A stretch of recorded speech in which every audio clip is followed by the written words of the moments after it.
Because understanding great literature is better than trying to read and understand yet another business book. On the Leadership Lessons from the Great Books podcast, we commit to reading, dissecting, and analyzing the great books of the Western canon. You know, those books, from Jane Austen to Shakespeare, and everything else in between, that you might have fallen asleep trying to read in high school. We do this for our listeners, the owner, the entrepreneur, the manager, or the civic leader who doesn't have the time to read, dissect, analyze, and leverage insights from literature to execute leadership best practices in the confusing and chaotic postmodern world we all now inhabit. Welcome to the rescuing of Western civilization at the intersection of literature and leadership. Welcome to the Leadership Lessons from the Great Books podcast. Hello, my name is Hasan Sorrells, and this is the Leadership Lessons from the Great Books podcast, episode number 106. With our book today, I'm going to read a little synopsis here just to start the show. With our book today, a novel that has embedded itself so deeply into the overall psyche of the United States of America that it is confused in the average reader's minds and memories with things that didn't really historically happen. Books and stories create cultural memories, and this book that we are going to be covering today has created more cultural memories in the minds of Americans from the age of 8 all the way to adulthood than probably any other book written in the last 150 years.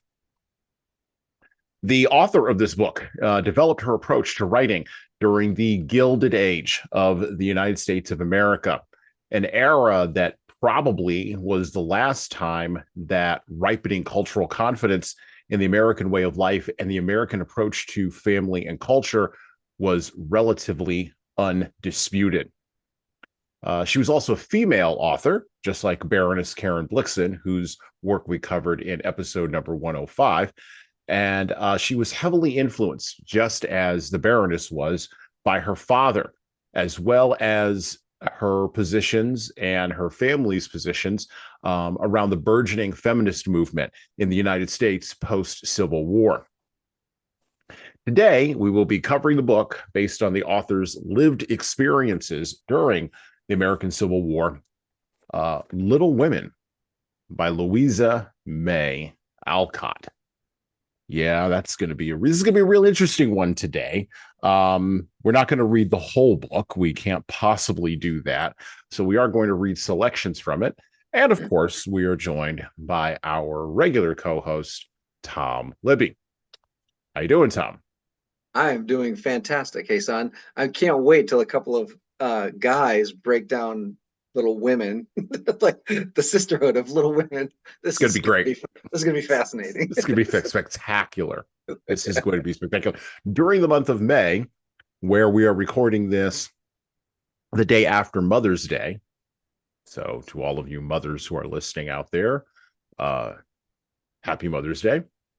And well, to all of you mothers out there, you know who you are. And Tom just had his birthday. So happy birthday to Tom Libby. I appreciate that. Thank you. I won't ask how old you are because that would be impolite on the show. I've had a couple of summers under my belt. We were talking about this a little bit because Tom and I are relatively close in age. We can remember when things happened historically at similar points in our lives. We have some overlap in some in a few areas. And you know, when you get to a point where you've seen a few summers, then you get to actually preface that or use that as a preface. That's how I want to say it. You get to use that as a preface for putting things in a particular context. And so I anticipate that Tom will start doing this fairly soon here on the show. Yeah. We'll say this. I'll say this. I remember the first time I could say, well, 20 years ago, we did this, this, and this. And I was referencing my work life. Mm-hmm. I realized I was getting old. There you go. I realized I was getting old. Well, you shouldn't. I don't think you should frame it as getting old. I think you should frame it as you're aging like fine wine. I think that'll be out for debate. We'll just leave it at that. Or you can say curdling like milk. I mean, either one. Like Either way, you can pick one. You can pick one. Pick one or the other. Oh Lord. All right. Well, leaders, this is a book that similar to, I would say, The Good Earth probably is going to be the most interesting. We're gonna have the most interesting conversations around this, and we are going to, of course, talk about, as we usually do on the podcast, the literary life of Louisa May Alcott. We're going to talk about her background. She is one of the more interesting, I would say, female writers or female authors of the 19th century, particularly the American 19th century, and she was a product of. Well, she was a product of her age, which is something that we all are, no matter how many summers we have seen. All right. I'm going to go to the book here. We're going to start off a little bit here. And again, we're not going to read the whole book. We're just going to read selections from the book. I would encourage you to pick it up. From Little Women by Louisa May Alcott. When Mr. March lost his property in trying to help an unfortunate friend, the two oldest girls begged to be allowed to do something toward their own support, at least. Believing that they could not begin too early to cultivate energy, industry, and independence, their parents consented, and both fell to work with a hearty goodwill, in spite of all the obstacles, is sure to succeed at last. Margaret found a place as a nursery governess and felt rich with her small salary. As she said, she was, quote, fond of luxury, unquote, and her chief trouble was poverty. She found it harder to bear than the others because she could remember a time when home was beautiful, life full of ease and pleasure, and want of any kind unknown. She tried not to be envious or discontented, but it was very natural that the young girl should long for pretty things, gay friends, accomplishments, and a happy life. At the King's, she daily saw all she wanted, for the children's older sisters were just out, and May caught frequent glimpses of dainty ball dresses and bouquets, heard lively gossip about theaters, concerts, sleighing parties, and merrymakings of all kinds, and saw money lavished on trifles which would have been so precious to her. Poor Meg seldom complained, but a sense of injustice made her feel bitter toward everyone sometimes, for she had not yet learned to know how rich she was in the blessings which alone can make life happy. Jo happened to suit Aunt March, who was lame and needed an active person to wait upon her. The childless old lady had offered to adopt one of the girls when the troubles came, and was much offended because her offer was declined. Other friends told the Marches that they had lost all chance of being remembered in the rich old lady's will, but the unworldly Marches only said, "We can't give up our girls for a dozen fortunes. Rich or poor, we will keep together and be happy in one another." The old lady wouldn't speak to them for a time, but happening to meet Jo at a friend's, something in her comical face and blunt manner struck the old lady's fancy, and she proposed to take her for a companion. This did not suit Jo at all, but she accepted the place since nothing better appeared, and to everyone's surprise, got on remarkably well with her irascible relative. There was an occasional tempest, and once Jo marched home declaring she couldn't bear it longer, but Aunt March always cleared up quickly and sent for her to come back again with such urgency that she could not refuse, for in her heart she rather liked the peppery old lady. I suspect the real attraction was the large library of fine books, which was left to dust and spiders since Uncle March died. Jo remembered the kind old gentleman who used to let her build railroads and bridges with his big dictionaries, tell her stories about queer pictures in his Latin books, and buy her cards of gingerbread whenever he met her on the street. The dim, dusty room with the busts staring down from the tall bookcases, the cozy chairs, the globes, and best of all, the wilderness of books in which she could wander where she liked, made the library a region of bliss for her. The moment Aunt March took her nap or was busy with company, Jo hurried to this quiet place and, curling herself up in the easy chair, devoured poetry, romance, history, travels, and pictures like a regular bookworm. But like all happiness, it did not last long, for as sure as she had just reached to the heart of the story, the sweetest verse of a song or the most perilous adventure of her traveler, a shrill voice called, "Josephine, Josephine," and she had to leave her paradise to wind yarn, wash the poodle, or read Belsham's essays by the hour together. And then I'm going to skip that paragraph and I'm going to go to this. Beth was too bashful to go to school. It had been tried, but she suffered so much that it was given up as she did her lessons at home with her father. Even when he went away and her mother was called to devote her skill and energy to soldiers' aid societies, Beth went faithfully on by herself and did the best she could. She was a housewifely little creature and helped Hannah keep home neat and comfortable for the workers, never thinking of any reward but to be loved. Long, quiet days she spent, not lonely or idle, for her little world was peopled with imaginary friends, and she was by nature a busy bee. There were 6 dolls to be taken up and dressed every morning, for Beth was a child and still loved her pets as well as ever. Not one whole or handsome one among them. All were outcasts till Beth took them in. For when her sisters outgrew these idols, they passed to her because Amy would have nothing old or ugly. Beth cherished them all the more tenderly for that reason and set up a hospital for infirm dolls. No pins were ever stuck into their cotton vitals. No harsh words or blows were ever given them. No neglect ever sat in the heart of the most repulsive, but all were fed and clothed, nursed and caressed with an affection which never failed. One forlorn fragment of Delanity had belonged to Joe, and having led a tempestuous life, was left a wreck in a rag bag from which dreary poorhouse it was rescued by Beth and taken to her refuge. Having no top to its head, she tied on a neat little cap, and as both arms and legs were gone, she hid these deficiencies by folding it in a blanket and devoting her best bed to this chronic invalid. If anyone had known the care lavished on that dolly, I think it would have touched their hearts even while they laughed. She brought it bits of bouquets. She read to it, took it out to breathe fresh air. Hidden under her coat, she sang it lullabies and never went to bed without kissing its dirty face and whispering tenderly, "I hope you'll have a good night, my poor dear." There are many Beths in the world, shy and quiet, sitting in corners till needed and living for others so cheerfully that no one sees the sacrifice till the little cricket on the hearth stops chirping and the sweet sunshiny presence vanishes, leaving silence and shadow behind.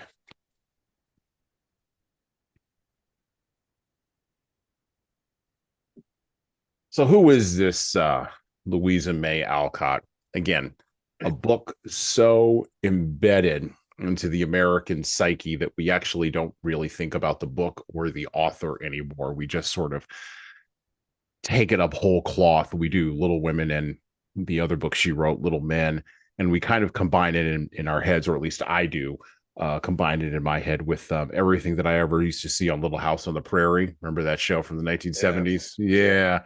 It kind of all merges together in my head. And that's because it's part of a collective conscience that we all have around a particular era that all of us were born, at least those of us who are listening to the podcast today, all of us were born too late to directly experience.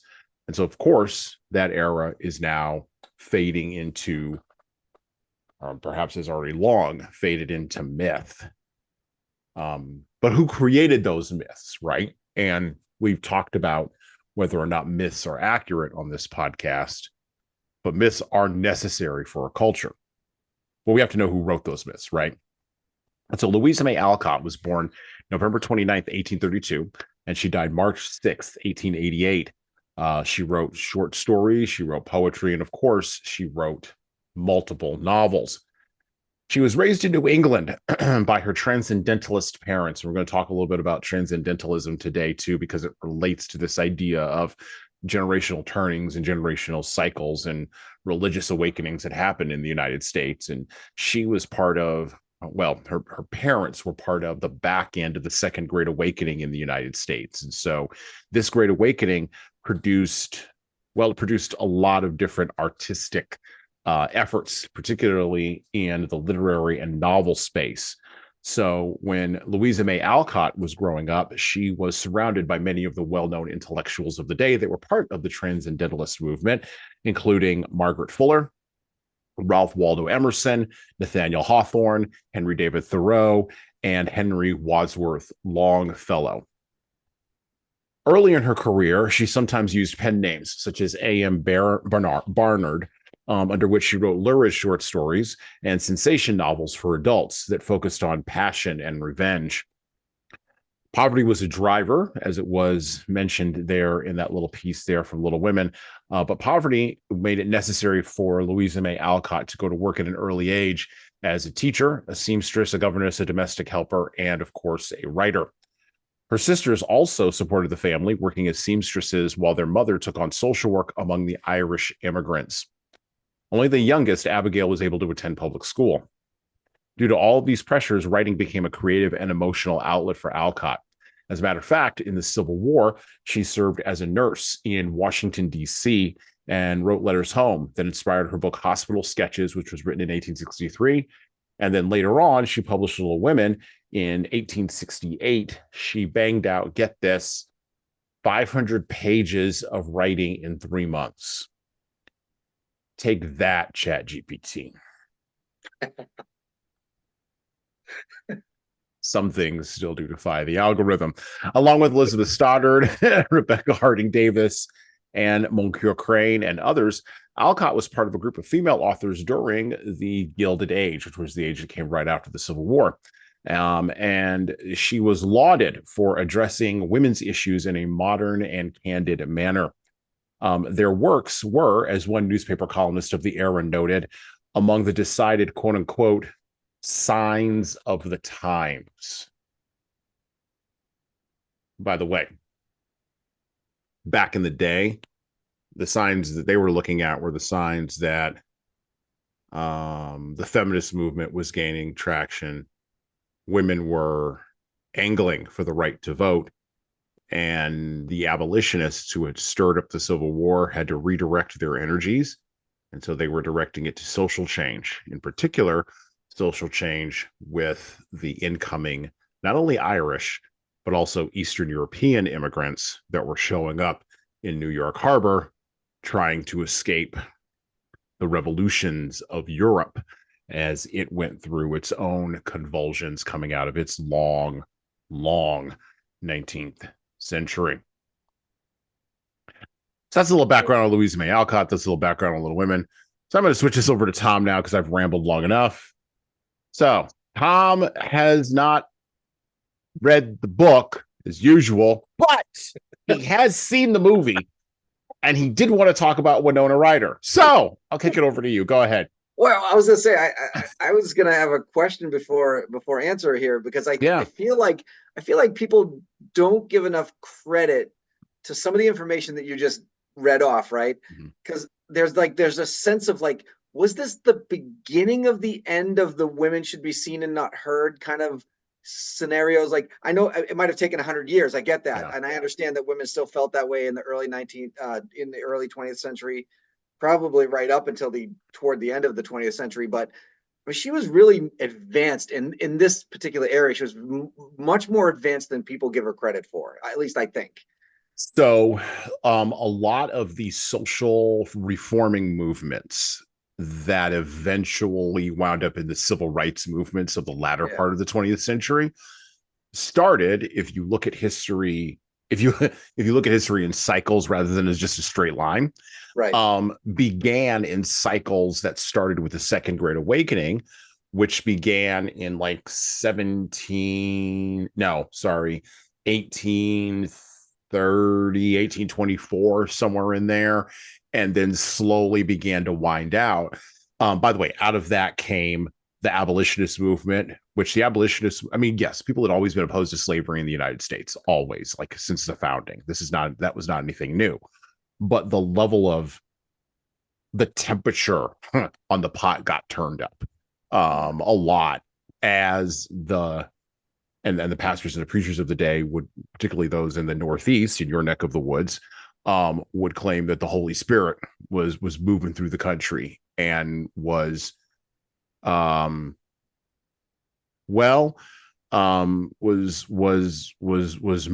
through and trampling out the truth, right? That's how they would frame it. But you also had, and you always see this with religious revivals and revivalism in the United States. You see a religious revival, and then you see a secular move as well, moving along that with that same energy alongside of it. And so the abolitionist movement was both religious and secular. We just have to talk about it in both those or you do have to reference it in both those contexts. But you are correct. The feminist movement, the proto-feminist movement, began right alongside that abolitionist movement. As a matter of fact, I've long made the argument that the middle class and aristocratic Caucasian women of the era, WASP women of the era, once the Civil War had been fought and done, needed somewhere else to put their, because they were in shell shock just like the men were. They needed someplace else to put their energies, and feminism kind of opened the door because there's a lot. I mean, there was a lot of space, a lot of dead men. I mean, whole entire families taken off. And so who was going to step into those roles? Well, it was going to be women. And so they were empowered, and thus they could move forward. And that's what Louisa May Alcott saw as well. Well, especially like, and to your point, men would go off to the Civil War, die, and women would run their ranches, run their farms, and then there was like an epiphany almost going, wait, we can do this. Like, ding. So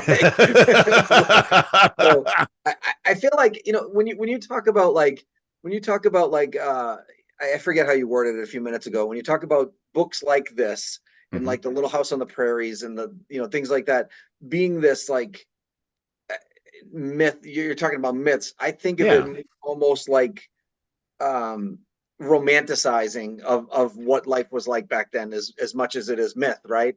But it's like it's interesting to me because for all the like, mind you, people listening here, you couldn't pay me enough to go back to that era and live a life like it was a hard life. But for some reason, when you read these and they romanticize about it as being like this glorious and wonderful, and look how like life is so different and we can do that, and like it makes me kind of chuckle going, wait, I know the actual history about that timeline, and nobody would volunteer to go back in that time and live then. So nobody first off, Tom, do it. You have nothing to worry about because Quantum Leap told us that you cannot leap past your time in which you were born. You just can't. So you're stuck in your own. Like, that's it. You're done. You can't leap past the time you were born. Quantum Leap set that. Precedent. Like, that's the rule. That's the rule. That's how physics works. Don't you understand? You also need a flux capacitor. I was trying to explain this to my kid the other day. You need a flux capacitor in order to make time travel possible. So we don't have a flux capacitor. We haven't even done that yet. So we haven't even gotten there yet. So we're good. So you don't have to worry about that. That doesn't want it. But on a more serious note, when I read that she banged out 500 pages in 3 months. Incredible. That's incredible. The only way you get to do that is if you don't have any of the modern conveniences that we've got. Or the modern distractions. Bingo. Right? That's right. Yeah. For every convenience, there is a distraction.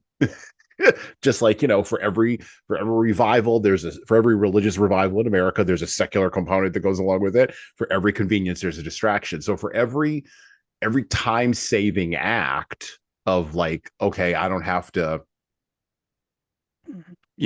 wash my clothes down by the river anymore and hang them up and whistle while I work. I can just shove them into a washing machine. Yeah, that's great. I can do more at scale, but now I'm going to spend this time like doom scrolling on TikTok. Like, I'm not going to write like, this is one of my favorite debates. This is one of my classic debates in my house. The whole myth, you talk about myths, whole myth of multitasking. Because it's a myth. I hate to tell you this, people, but it's a myth. There is no way that you are going to be able and capable of functioning two completely separate mental functions at the same time. It just doesn't happen, right? No. So, but they always throw things at me like that. Like, oh, well, I can put the water on for the pasta and go cut the vegetables. Okay, are you sitting there boiling the water? No, you're lighting a stove. That's not multitasking. The water, the flame is cooking the water. I can put my load of wash in the washing machine and I can go cook dinner. That is not multitasking. The washing machine is washing the dishes. Well, right? Back in those days, if you're down by the river washing the clothes, you're not at the house cooking dinner. Well, and here's the other thing that we have to remember. And I always call attention to this. So yes, you're correct. Multitasking is a myth. I'm going to settle that in your house. You just tell them I said so, and it's done. Yeah. We're finished. Now, okay. All right. Sometimes that's come from a stranger. Sometimes you can't hear the truth from people in your own family. My youngest son will be the biggest Weisenheimer that there is, right? He'll be like, yeah, but I can walk and chew gum at the same time. That's multitasking, Dad. And I go, no, that's subconscious thought. You don't have to think to do that. Don't don't. Is this the same person that walks out of your house after you're done doing the lawn work, yard work, and looks at you and goes, "Would you like to have some help?" Yeah, exactly. Yeah. Oh, well, so see there. Okay, yeah, you got problems up and down the hierarchy. All right.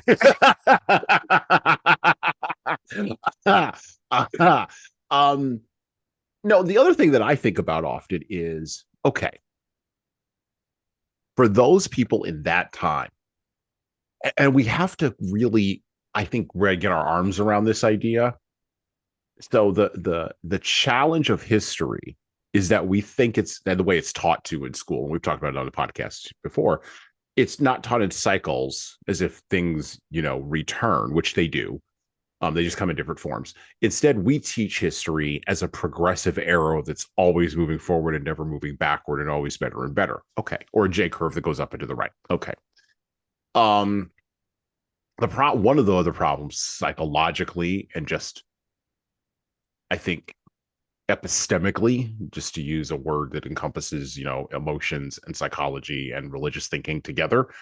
Epistemically, we lack humility in our current era, which is one of the things that bugs me, because we think, just like you said, oh, well, back then it's terrible. Okay, but if you go back, if you actually look at how they wrote back then, and Louisa May Alcott writes this way in Little Women, they're not writing as if they think it's terrible. Yeah. They think it's the height of like civilization as well. But okay, in fairness though, but they don't know that a washing machine is coming 100 years later. They have no clue about that. At that time, it was, because think about it. 50 years before them or 100 years before them, they are thinking, I'm not going back and living back then. Right, exactly. I'm not. They have the same thought. I can wash my clothes in a tub in my house. I don't have to walk to the river. Right.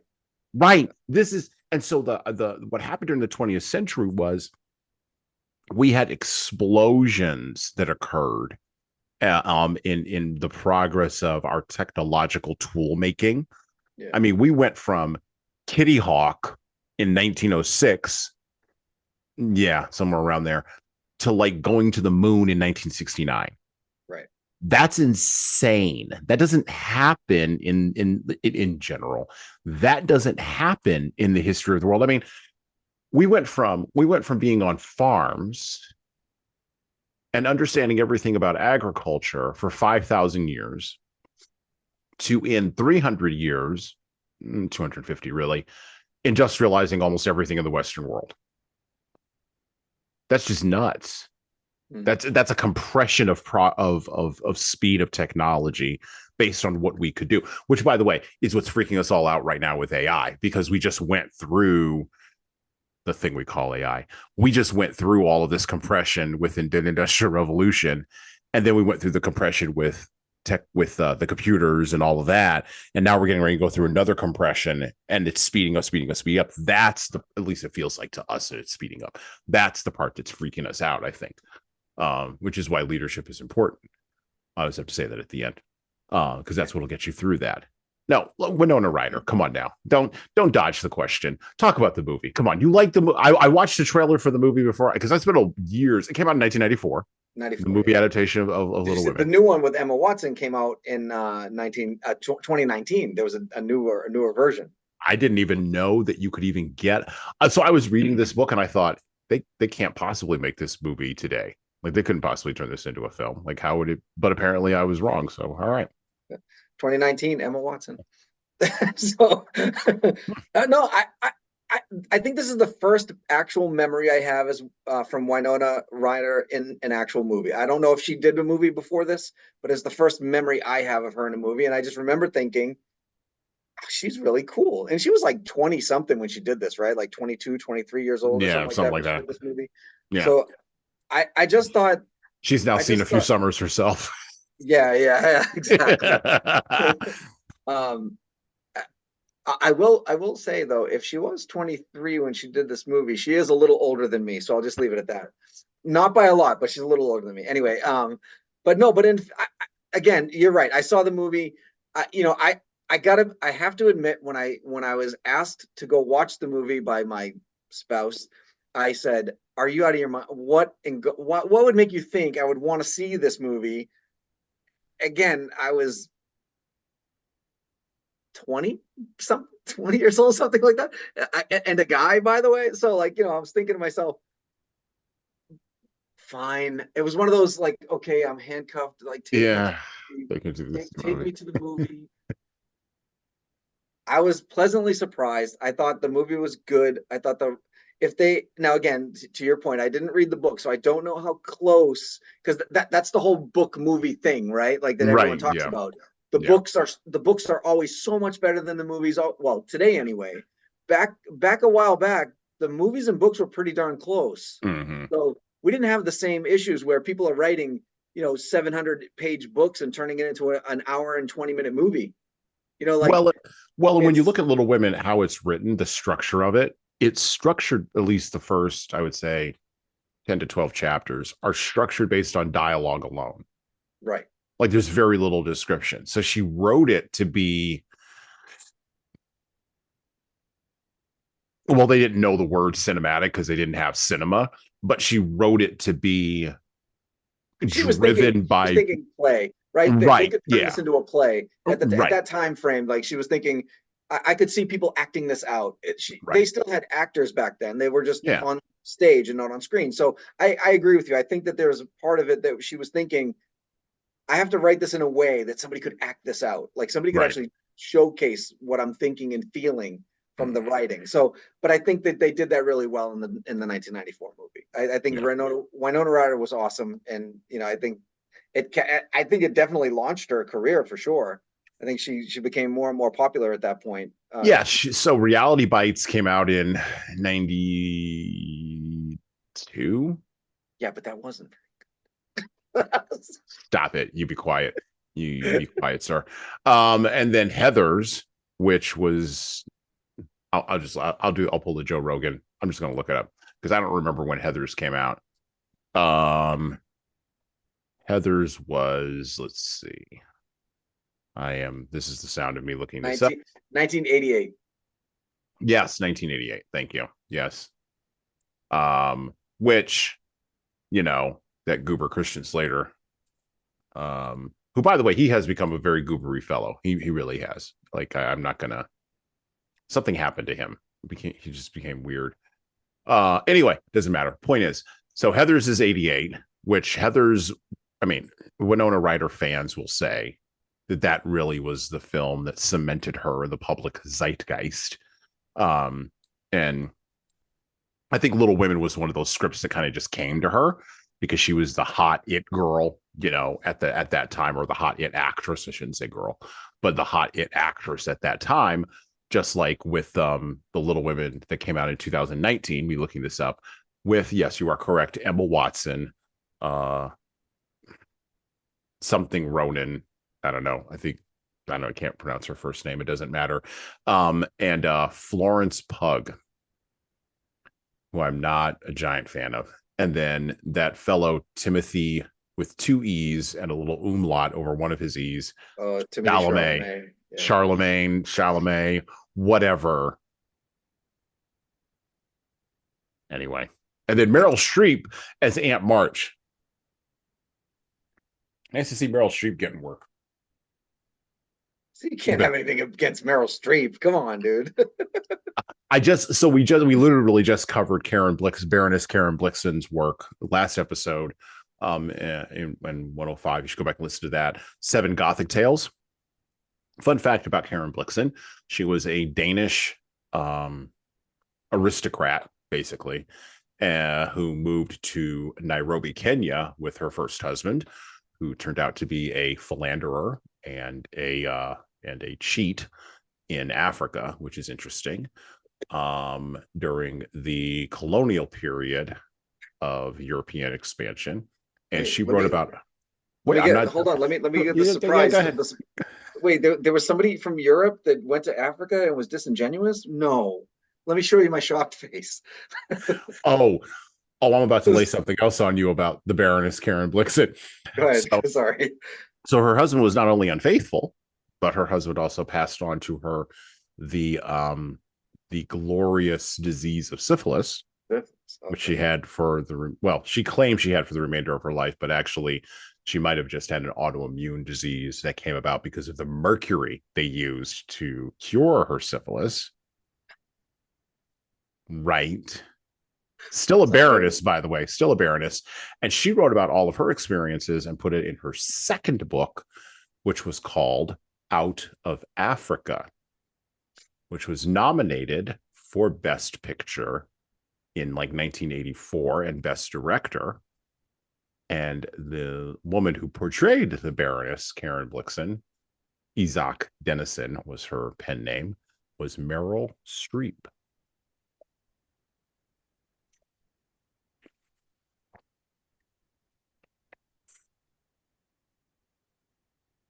Six pixels of film separation here on the podcast. Yeah, right. Out of Africa to Little Women. We got it. We got it in there. We got not 6 pixels, sorry, 6 degrees of separation. But yeah. So, okay. So, what about the powers of books and stories to create cultural memory? Because yes, I'm doing a book podcast for a whole, because nobody reads, right? Like trying to bring these books to people's attention, right? That's really the point of this podcast, is to bring these books to people's attention and to encourage literacy and to encourage literate behavior, right? Books were very powerful in creating cultural memory for a long stretch of our history, and it is only United States history, and it is only within recent times, I would say within the last 25 years, that reading has declined precipitously. But books create cultural memories. Like if you go and look at you and I were actually talking about this. I was looking at Pauline Kael, the critics Pauline Kael's reviews of films that she did. She had a long career, and in her critique of the film, she would note what the source material of the writing was. And 90% of the films that she reviewed that were made before, I would say, because she died in 1992 or in the early 90s. I won't say 1992, but she died in the early 90s. 90% of the films that she reviewed during her career came from a short story or a novel. They were adapted from some source material. So there was strong source material underneath that was supporting the development of this secondary material known as film, right? And by the way, we're seeing this currently today. So the show that's on Hulu, and I canceled Hulu, so I haven't seen it, but I've heard a lot about it. Shogun. I loved it. Okay. It's based off the James Clavell book. Clavell, yeah. Right? Again, strong source material, right? And then you're building that secondary thing off of it. And now, of course, you'll probably have a Shogun podcast. That's going to be like the third thing out over there. No, the Shogun podcast was corresponding with the episodes. Oh, it was corresponding with the episodes. Okay. They did a phenomenal job covering all the bases on this one. Like they really did the articles. There was a lot of writing about it as it was happening. There was a lot of information. So I remember the first Shogun that came out in 1980. I was just a kid at the time, but I didn't remember all the details of the actual show, but I remember that Shogun was a show back then. Yeah. And now you can't really find the original on it. But from what I'm reading and all the comparing and contrasting, that this version was enormously better, like night and day better. That's what happens. You go back to the source material, right? We were just saying the book versus the movie kind of debate, right? Like which one's better? Okay.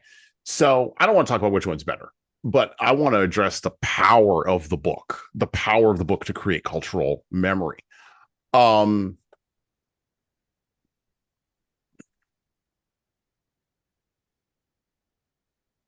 Is the internet, I'll frame it this way. I'll frame it as a counterfactual question. Is the internet going to create any cultural memory, or is it just going to destroy all of it? And we're just done. Like we're done creating cultural myths and memories. I think it will change it, but not eliminate it. And what I mean by that is like, think about, okay, so Shogun was written in the mid 20th century. About 1600 Japan, right? So in Little Women, here's the difference. So in the middle of the 20th century, Clavell was able to do all the research, find all the information, and write a book based on the information that he found. Alcott or Louisa May Alcott lived it. I think that's going to be the difference, right? Like, so it's not that we're not going to be able to create the cultural memories based on it. It's just the cultural memory is going to be based on research instead of experience, right? Well, and it's interesting that you point this out because Greta Gerwig, I forgot this, and then it clicked over in my head. But Greta Gerwig directed Little Women. Greta Gerwig was also the director of the Barbie movie. Of the Barbie movie? Okay, so anyway, so, but that's my, I guess that's kind of my point, right? So people like her, they don't need to do all this cultural research in order to produce cultural memory, right? Which is what she's going to, Barbie's going to be one of those things. Little girls watching Barbie today are going to remember it 50 years from now, right? Like that, it's going to be an impact. Well, we think there's a possibility. Anyway, right? It was on the stage, Oscars, for crying out loud, right? Anyway, but sorry. There are some. I love it that I dropped Greta Gerwig on you, and that just derails your entire thought process. There are underlying themes in Barbie that are very important to society. There are underlying themes, but you have to look for them, and you have to really search. It's a reach, but whatever, right? Anyway, but I think that's where the paradigm shift is going to happen, right? I think it's going to be less about people writing. Think about who's writing about their experiences right now. It's the Zuckerbergs and the Elon Musks of the world that's not so much like Louisa May Alcott was talking about her life, and we're looking at that life, romanticizing it about 200 years ago, or well, not quite 200, 150, 160 years ago. I don't think 160 years from now, people are going to be looking at Elon Musk the same way, or Mark Zuckerberg the same way, or Jeff Bezos the same way as we look at Louisa May Alcott. They're not. What we may see is maybe J.K. Rowling's, but the type of writing that she has is not that. Those aren't going to be cultural memories.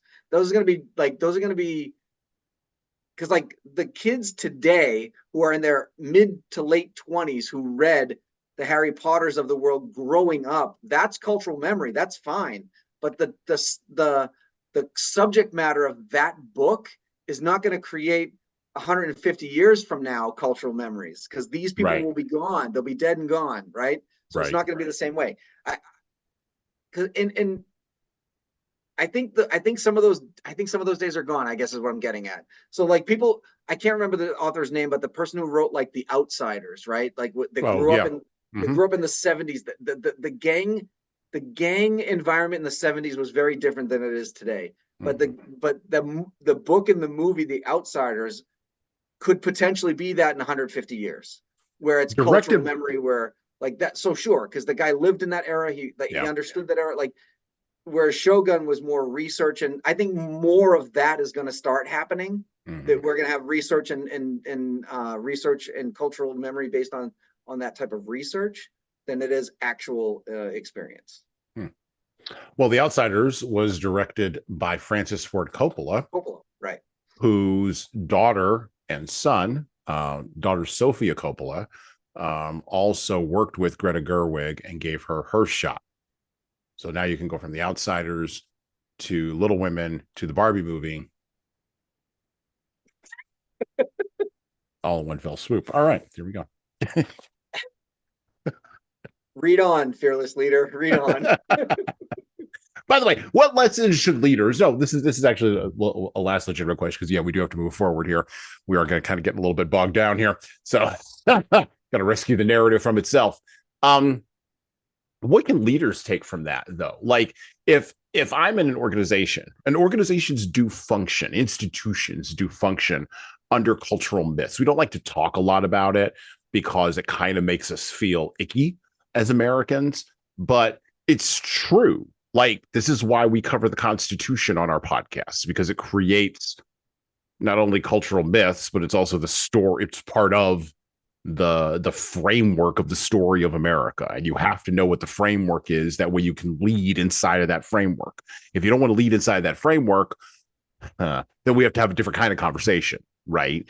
How can leaders, lead in a place where, or lead from a space where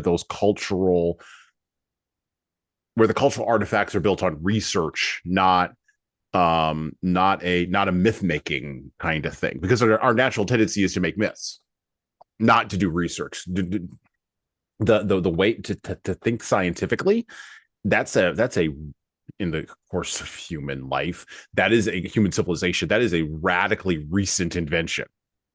Well, just remember too, it's you're thinking scientifically to be creative. It's almost like a cause and effect thing, right? It's not right. like it's not like you're thinking science and like research is dictating. Research doesn't tend or doesn't have to dictate the writing. Creativity can still dictate the writing. So in the same sense, the research doesn't have to dictate the leadership or the leadership style. It just has to be there for foundational purposes, number one, or number two. And I literally yesterday, I know it was Sunday, for those of you listening, we record this on a Monday.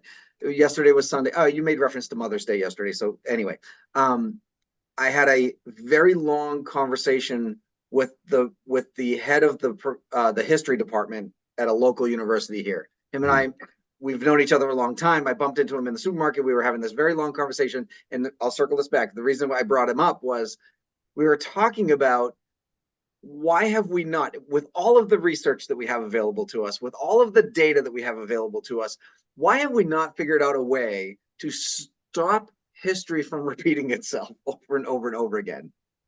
Oh, wow. We still have this problem today. We still have this problem. And by the way, just pick a facet of life. It doesn't even matter. Like him and I we were halfway joking and halfway serious about like, well, the way that people view marriage and the way that people view war and the way that people view famine and the way these things have all been cyclical over the course of the 5,000 years of history of human written history.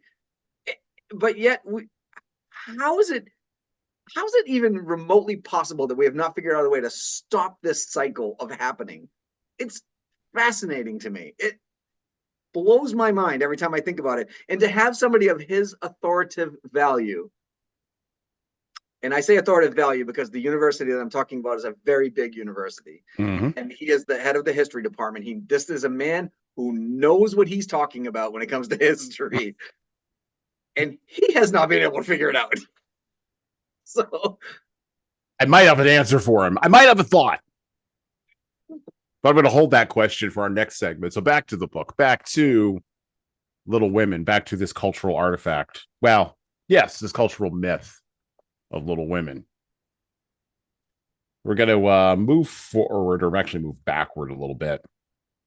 And we're going to talk about we're going to talk about a letter that they received, because men are not really, other than Lawrence, are not featured highly in prominently in Little Women because it is focused on women. But there is a man who is missing from the narrative. And by the way, a book was written about him recently by an author who looked at this book and said, hey, there's something missing here. And then she crafted a narrative. It's very interesting. I'm going to talk a little bit about that in the next section here. So back to the book, back to Little Women by Louisa May Alcott. I'm going to pick up here with this piece here. Well, dearies, how have you got on today? There was much to do getting the boxes ready to go tomorrow that I didn't come home to dinner. Has anyone called, Beth? How is your cold, Meg? Joe, you look tired to death. Come and kiss me, baby. While making these maternal inquiries, Mrs. March got her wet things off, her warm slippers on, and sitting down in the easy chair, drew Amy to her lap, preparing to enjoy the happiest hour of her busy day. The girls flew about trying to make things comfortable, each in her own way. Meg arranged the tea table. Joe brought the wood and set chairs, dropping, overturning, and clattering everything she touched. Beth trotted to and fro between parlor kitchen, quiet and busy, while Amy gave directions to everyone as she sat with her hands folded. As they gathered about the table, Mrs. March said, with a particularly happy face, I've got a treat for you after supper. A quick, bright smile went round like a streak of sunshine. Beth clapped her hands, regardless of the biscuit she held, and Joe tossed up her napkin, crying, a letter, 3 cheers for father. Yes, a nice long letter. He is well, and he thinks he shall get through the cold season better than we feared. He sends all sorts of loving wishes for Christmas and a special message to you girls, said Mrs. March, patting her pocket as if she had a treasure there. Hurry and get done. Don't stop to quirk your little finger and simper over your plate, Amy, cried Jo, choking on her tea and dropping her bread butter side down on the carpet in her haste to get at the tree. Beth ate no more, but crept away to sit in her shadowy corner and brood over the delight to come till others were ready. I think it's so splendid in father to go as a chaplain when he was too old to be drafted and not strong enough for a soldier, said Meg warmly. Don't I wish I could go as a drummer, a vivon, what's his name, or a nurse so I could help him and be near him, exclaimed Jo with a groan. It must be very disagreeable to sleep in a tent and eat all sorts of bad tasting things and drink out of a tin mug, sighed Amy. When will he come home, Army? Asked Beth with a little quiver in her voice. Not for many months, dear, unless he is sick. He will stay and do his work faithfully as long as he can, and we won't ask for him back a minute sooner than he can be spared. Now come and hear the letter. They all drew to the fire, Mother in the big chair with Beth at her feet, Meg and Amy perched on either arm of the chair, and Jo leaning on the back where no one could see any sign of emotion if the letter should happen to be touching. Very few letters are written in those hard times that were not touching, especially those which fathers sent home. In this one, little was said of the hardships endured, the dangers faced, or the homesickness conquered. It was a cheerful, hopeful letter, full of lively descriptions of camp life, marches, and military news, and only at the end did the writer's heart overflow with fatherly love and longing for the little girls at home. Give them all of my dear love and a kiss. Tell them I think of them by day, pray for them by night, and find my best comfort in their affection at all times. A year seems very long to wait before I see them, but remind them that while we may all work so that these hard days need not be wasted, I know they will remember all that I said to them, and they will be loving children to you, will do their duty faithfully, fight their bosom enemies bravely, and conquer themselves so beautifully that when I come back to them, I may be fonder and prouder than ever of my little women. Everyone sniffed when they came near to that part. Jo wasn't ashamed of the great tear that dropped off the end of her nose, and Amy never minded the rumpling of her curls as she hid her face on her mother's shoulders and sobbed out, I'm a selfish girl, but I'll truly try to be better so he mayn't be disappointed in me by and by. We all will, cried Meg. I think too much of my looks and hate to work, but I won't anymore if I can help it. I'll try and be what he loves to call me, a quote-unquote little woman, and not be rough and wild, but do my duty here instead of wanting to be somewhere else, said Jo, thinking that keeping her temper at home was a much harder task than facing a rebel or two down south. Beth said nothing, but wiped away her tears with a blue army sock and began to knit with all her might, losing no time in doing the duty that lay nearest to her, while she resolved in her quiet little soul to be all that father hoped to find her when the year brought round the happy coming home.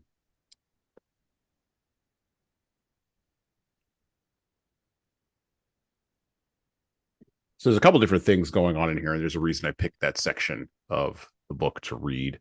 But I want to address a couple of things, sort of set the table for how we're going to talk about this, I think. I don't know where Tom hangs out. He probably hangs out at different places than I do on the internet because the internet is vast and gigantic and we all hang out in different places. I learned that during COVID. We're all using the internet for different things, apparently. And I found out during COVID that I had no idea what people were using the internet for. They weren't apparently using it for the same things I was, which is always a fascinating thing to find out about your neighbor. Anyway, some of the places where I hang out on the internet, some of the more darker corners, the more doom and gloom corners, are engaged in a whole lot of, and it's been this way for a while, for at least, I would say, 8 years, maybe 10, a lot of casual talk on both the political right and the political left in the United States about the potential for a second civil war during our current fourth turning, our current seculum.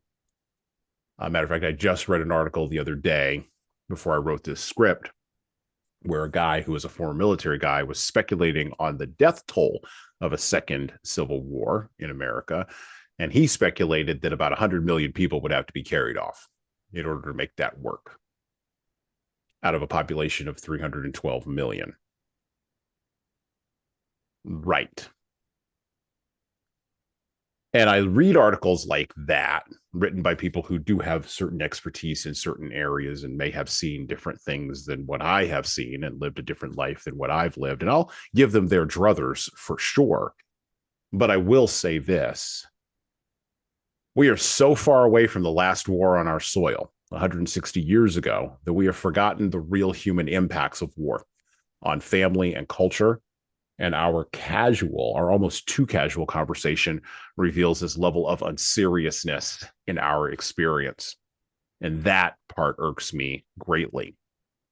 It's one thing to watch it on television or watch it on YouTube and see it happen someplace else.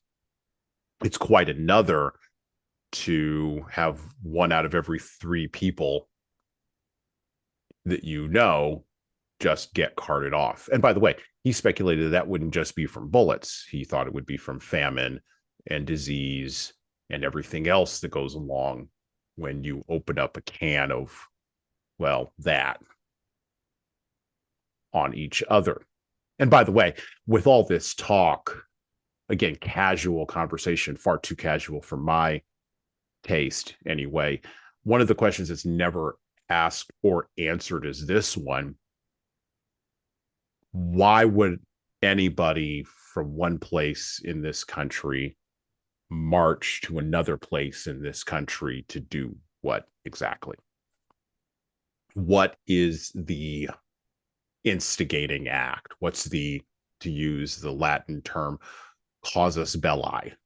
Why are we engaged in this process? And I can't think of one thing, even with our current political disagreements, that do lead to protest and sometimes even violence in small levels that would lead to catastrophic, apocalyptic levels of violence.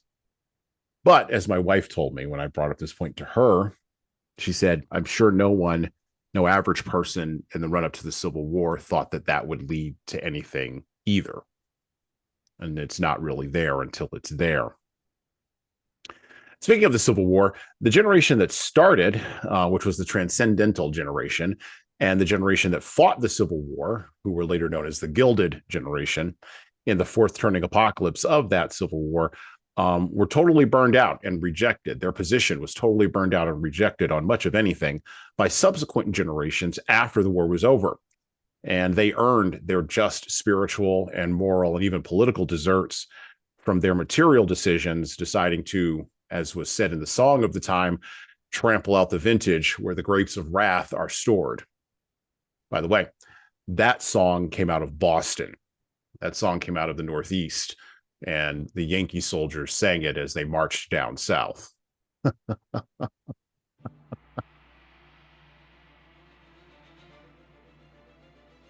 Hello.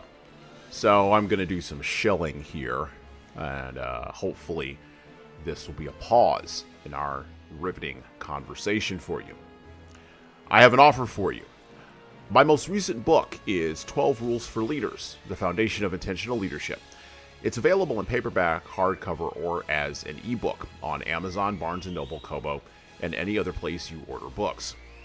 Now, in this book, I address the 12 leadership areas that I have found leaders need to be the most intentional in to be the type of leader followers actually want to follow. From establishing a foundation of leading teams through managing conflict effectively, all the way through leading teams through change, knowing what to do and why to do it can help readers, like the ones listening to this show, become better leaders. Look, reading this book and living it is like getting coaching from me directly without having to pay my full coaching rate. Head on over to leadershiptoolbox.us, that's leadershiptoolbox.us, and scroll down the homepage and click on the Buy Now button to purchase in hardcover, paperback, and Kindle format on Amazon 12 Rules for Leaders, the foundation for intentional leadership. And that's it for me. Now back to the show.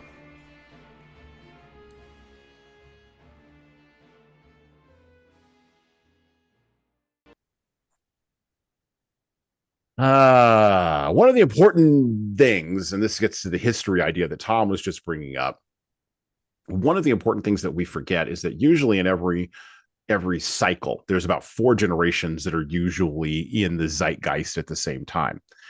with the exception of the Civil War cycle, where there were only 3 generations. That has been pretty much the standard in not only European-based cycles, but also American-based cycles for the last, at minimum, now almost 400 years, if you look at history. It's been pretty consistent in that way. And those 4 generations typically tend to balance each other out. And currently, we have 4 generations in our own fourth turning that we're in right now.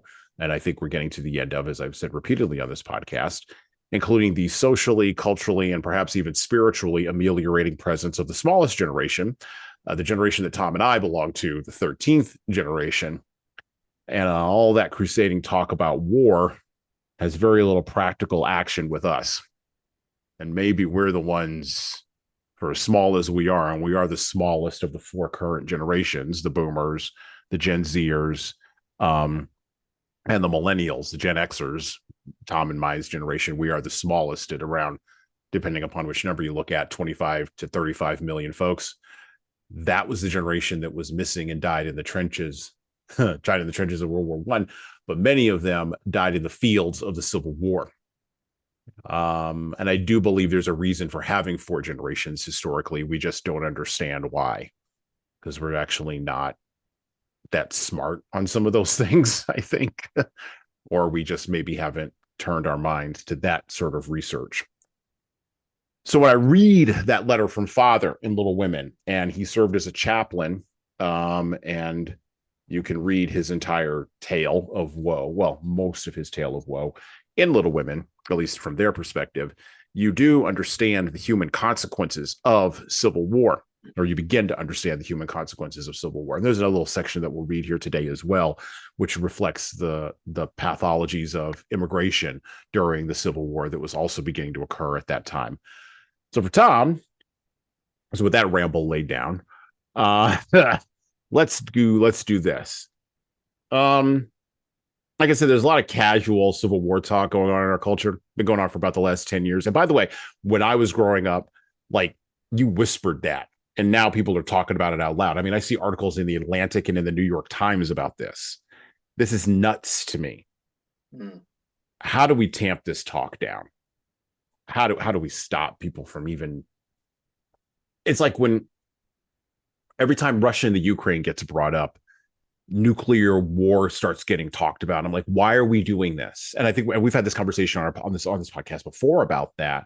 I'm frustrated with that, but just focus on just America.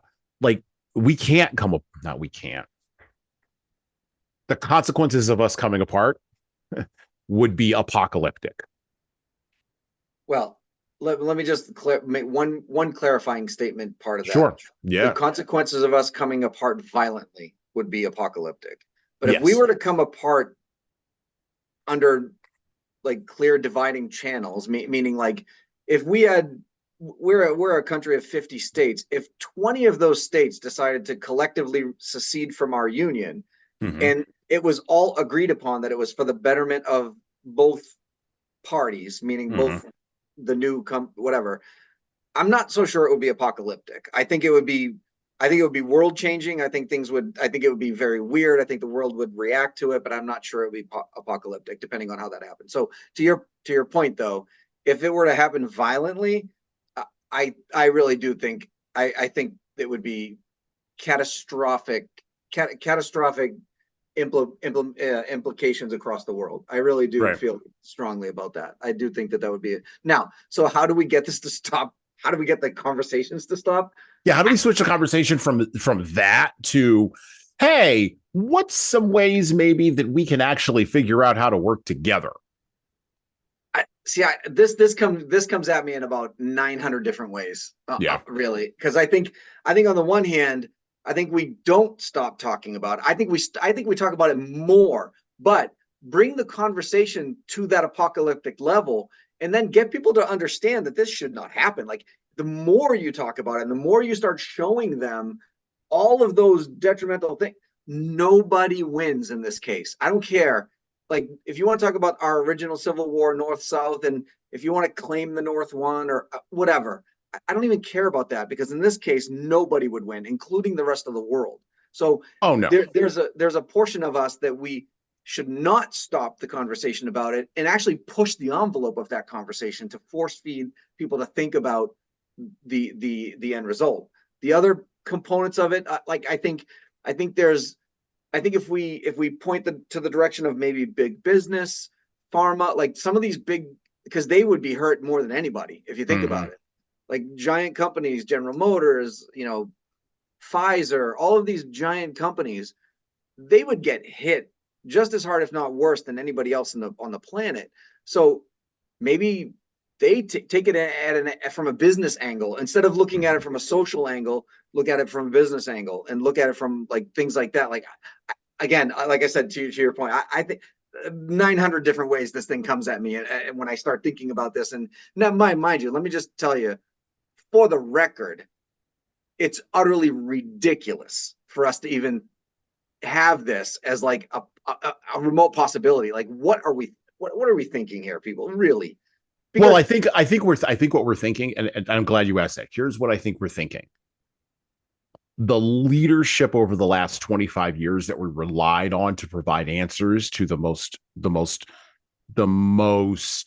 problematic, to use a term that's used now that I don't like, but the most problematic problems, the most like institutionally endemic problems, seems to have left the room. Like, okay, so I'll make it very blunt. The thing that would take the entire country down as an entity together is the debt. Oh, true. Yeah. Really, we are the most indebted country in the history of the world. And by the way, we have been under both. And again, this is not a Republican or Democrat problem, because it's not a presidential problem. It's a uniparty problem. Yes, I did use that word, uniparty. It's both of them together under both Trump, actually, not even Trump, going back to Barack Obama, Donald Trump, and now Joe Biden. And it may be Donald Trump again, or it may not. Maybe RFK Jr. I don't know. It doesn't matter. Point is, under the current presidents that we've had, who we've elected as leaders, and by the way, the people in Congress we've elected who have the power of the purse, the president doesn't have that. Right. Under our system, it's the Congress. Just keep voting to print more money. What the actual hell? And I'm not even talking about the Fed. I haven't even brought in the Federal Reserve. Like, there seems to be no adults in the room. And then from there, and I mentioned this a couple of years ago on the podcast, like from there, you go to any other place in culture, and it seems like adults have abandoned the room. And that's the thing we're frustrated by, I think. And so when all the adults abandon the room and the children are running the institutions, and the children are running when the inmates are running the asylum, all kinds of craziness gets to pop up. And when no one says no, we're not doing that. When no one says, no, I have a vision for going this way, when that's not offered, then people go to the next logical thing, which is, well, why am I hanging around with these people that I can't get along with? I need to separate from them. I still have a hard time making the leap from that national debt piece to civil war, right? Like, well, the national debt piece will take us down collectively together. There's no way out of that, right? But the other things that come off of the lack of leadership on the national debt piece translate to a lack of leadership other places. So, for instance,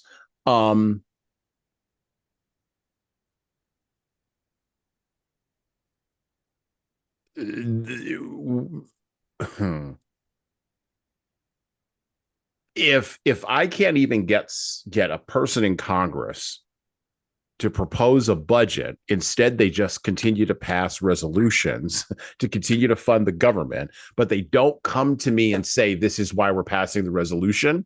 Instead, they just do it at midnight on December 31st, as they have traditionally done, with no budget. I look at that as the average person, and then I'm told that we are 7 trillion or 8 trillion or 23 trillion in debt. And I go, what are we doing here? Where's the leadership? And by the way, most average people just go, where's the leadership? And then they apply that question to everywhere. Which is why we do this podcast. If there's no leadership, why am I hanging around? Why am I hanging around? Why do I need to hang out here? Now, there may be parts and I will admit, there may be parts of this explanation that I'm filling in with things that I know that you don't know, and so whatever. And then this is not a political podcast. I'm just using this as an example.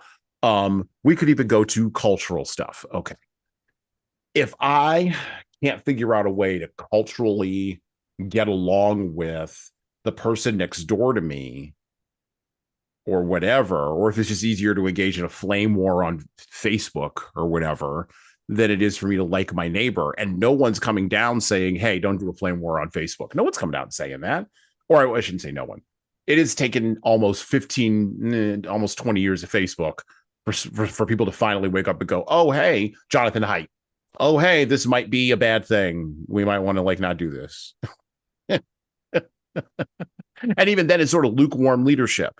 Instead of someone saying, no, you can't have this, or no, you shouldn't be doing this. Yeah.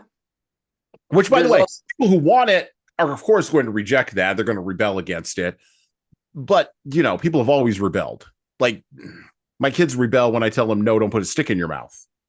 Like, but it doesn't mean I'm not going to tell them to put a stick. I mean, come on. Like, I'm not going to let my 7-year-old just eat a stick. Oh, it hurts his feelings. Well, but yeah, it's going to hurt the roof of his mouth more. And then I got to go to the hospital. like, there's so many of these different areas in the country. I think that people get frustrated and they just go, well, separation is the best way to go. Which, by the way, I don't agree with that from a whole bunch of other different areas. I don't agree with that. I don't think that's where you should go. And I think that a lot of people have gone to, a lot of governors in particular, I find it interesting that politically, when the parties shift in Washington, D.C., all of a sudden, the opposite political party in individual states all of a sudden discover that there's a 10th Amendment in the Constitution and that states have rights and can do stuff. And then they start doing stuff. Like, we'll have this again. Like, if Donald Trump gets elected, California will all of a sudden discover that there's a 10th Amendment. Oh, Massachusetts too. Yeah, for sure. Yeah. They'll be like, oh my God, there's this amendment. And we didn't know that. And that's what frustrates people. I don't need you to discover it when the opposite political party is in power. I need you to discover it when your political party is in power. Right.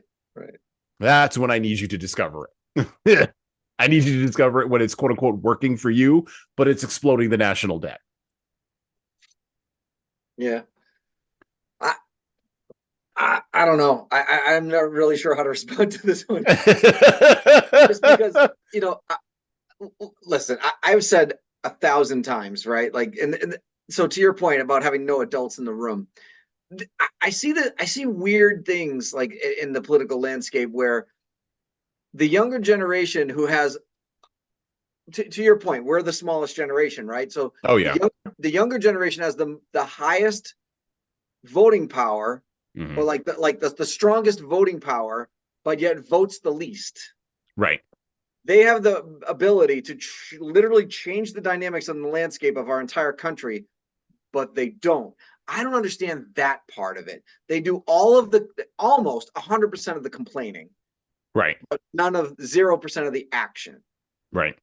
They don't find their voting, let's say like their voting feet.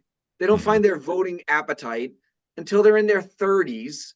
Right. And then they're no longer that youngest generation. Right. But now they're a generation that has kids and jobs and tax, and they care about all this stuff. So now they're trying to weigh the balances of, do I want higher taxes and more government involvement, or do I want lower taxes, less government involvement? Do I want social reform? Do I not care about it doesn't come back, it doesn't really truly hit you until you're like in your 30s. Well, this is why we should raise the voting age and lower the drinking age.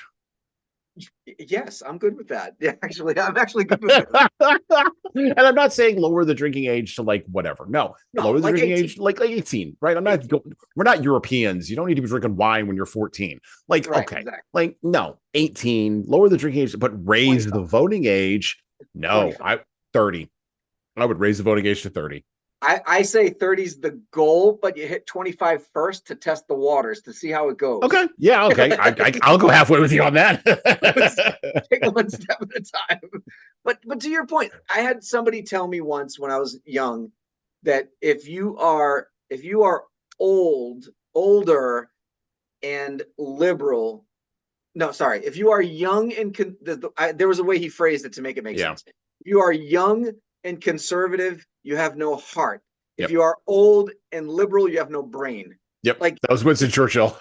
but that's because, well, he was quoting him then, Yeah. Yeah. because it was not Winston Churchill said it to me, and that's the only time I remember it was this one particular guy saying it to me. And at the time, I was probably about 26 or 27 years old, and he was probably about 55. Hmm. I was at the very beginning of my sales career, and he was at the end, toward the end of his sales career. And he Yeah. said that to me, and I was like, it didn't hit me until maybe 10 years ago when I was like, oh damn, that makes sense. Like, and I'm not talking about, like, when he says if you're old and liberal, you have no brain, he's not talking about not caring about social reform or not care. Right. Talking about if you go so far to the left that you don't care about your own money, then you're crazy. And the government should feel the same way. That was Right. basically what he was thinking. So to your point, I'm not suggesting, and again, this is not I don't even know how, God, I'm not sure how this relates to Little Women. But anyway, we'll get back to Well, that. you go. But It's a Civil War thing. So yeah. Civil War, yeah. But it does get to a point where you wonder, does the government care so much about one particular topic? I don't care if it's Sure. social reform, military, whatever. Pick your poison. But does the government care too much about one particular topic that they're overspending without thinking? Right? Like that. Yeah. That to your point about the debt, like it's, and then I don't know. I remember. Well, and not only with the debt, but also with how do we get out of it? This is the question that everybody wants. How do we get out of the? And actually, I won't even make it about the debt. I'm going to make it way larger. I'm going to bring the microscope back into a telescope. Right? How do we get out of the problems we're in right now? Because we've got problems everywhere. So we've got challenges between people of different races. We've got on the cultural level. We've got social media that's being used not only to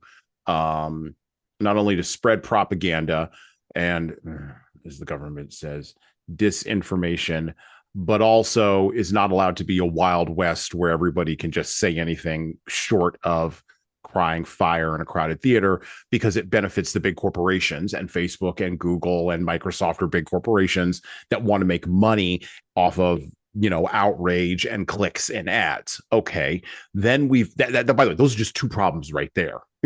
And those problems then mold into each other. Then we've got the problem of forget national debt. Personal credit card debt is the highest it's ever been because inflation is through the roof, because we printed a bunch of money during COVID to pay people to stay at home and to shelter in place. And we can argue about whether or not that was good or bad or whatever, but that's what we did. Then number 4, we've still got people running around in masks. We've still got people who are afraid of COVID, and no one's calmed their fears. I've just named 4 big things right there: COVID, personal debt, credit card debt, and inflation, social media outrage machines, and diversity, equity, and inclusion, or just issues of race between people of different races versus people of different classes. 4 things. No, I don't hear any leadership talking about it. We're going to talk about this today because I want our podcast to be about that. How do we get out of any of those? What's the way forward?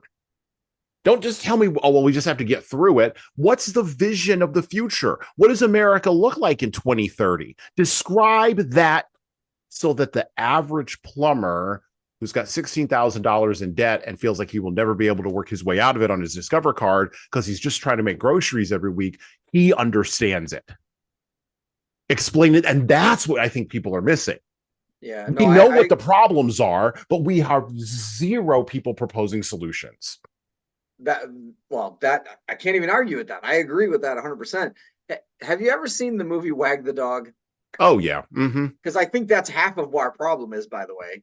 Yeah, I really do. If you think about this, what the hot spot or the hot topic changes based on the pulse of the country, right? Like, so right. We're the dog being wagged by our tails here. Mm-hmm. So like, if we get enough people to be worried and want to focus on it. My daughter just brought this up to me yesterday, as a matter of fact. We were talking about like the Black Lives Matter movement and stuff like that, and how you haven't heard anything from it. Nothing. Where is the momentum that grew? Like, there was really, and I mean, I was actually hopeful that this was the time.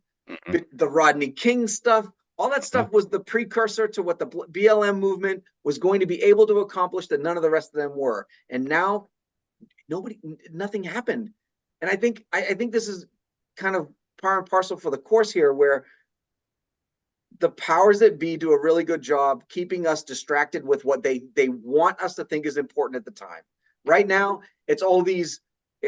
Right now, we're talking about these protests on college campuses, but what we're not talking about is what the actual problem is over in Gaza and Israel. Oh yeah, no. Nobody's trying to solve that problem. The real problem is these kids protesting on the campuses. Come on. Like, why are we being distracted with this? This is a simple thing. This is like these. And then, by the way, by a year ago, to your point, or a little while ago, it was Ukraine and the possibility of nuclear war. But nobody's talking about Ukraine right now. And they're still at war, by the way. Like, they're still blowing stuff up over there. And we keep voting to send them more money. Right. But nobody's talking about it. And why? This is my last, like, one of the most fundamental things I don't understand. And this is where I started heading this way a little while ago when I said, when I was starting to talk about all these young kids that are protesting on these college campuses, how many of them actually went out and vote? How many of them are going to vote in the next election? They protest, but they don't. I'm not suggesting that protesting is not a good action, because Martin Luther King would raise out of his grave and smack me right in the head. I'm not suggesting protests are not a path. But what I am suggesting is that these groups of protests are not doing anything. These guys are not marching on Washington. They're not they're not. It's so frustrating. This type of protest is not actionable. Go vote, for Christ's sakes. Like, go vote, right? Like, you're gonna do this. You're gonna complain that the police are removing you from a peaceful protest. You're gonna complain that the police are arresting people. You're gonna complain and complain, but not actually do the function that makes a difference, which is at the ballot box. Right? Like, right. So it frustrates the hell out of me, number one. So, but my point to all of that rant was the fact that we're so focused on the four you just talked about. DEI was huge a year and a half ago, 2 years ago. No one's really talking about it anymore. All the national debt only comes up when we talk about the budget, like when we have to pass that resolution real quick because we're going to shut down the government. You know what? Shut down the government. Shut down the government. Shut it down. Shut it down. Because the state governments operate independently. I know the state of Massachusetts, where I live, is going to be fine if you shut down the federal government.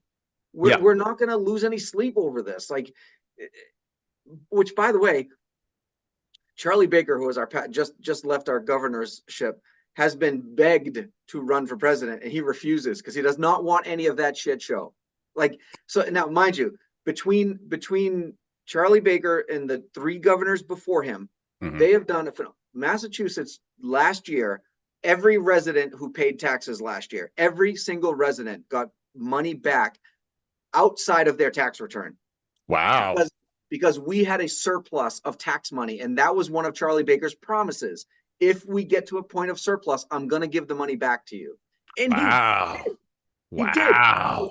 Every taxpayer, and it was based on a percentage of whatever money you paid, whatever. But I got an extra, I forget, it was like $500. It's not going to make or break me, but that's not the point. It was the principle of it, right? Yeah. It was the principle of it. He made a promise to his voters.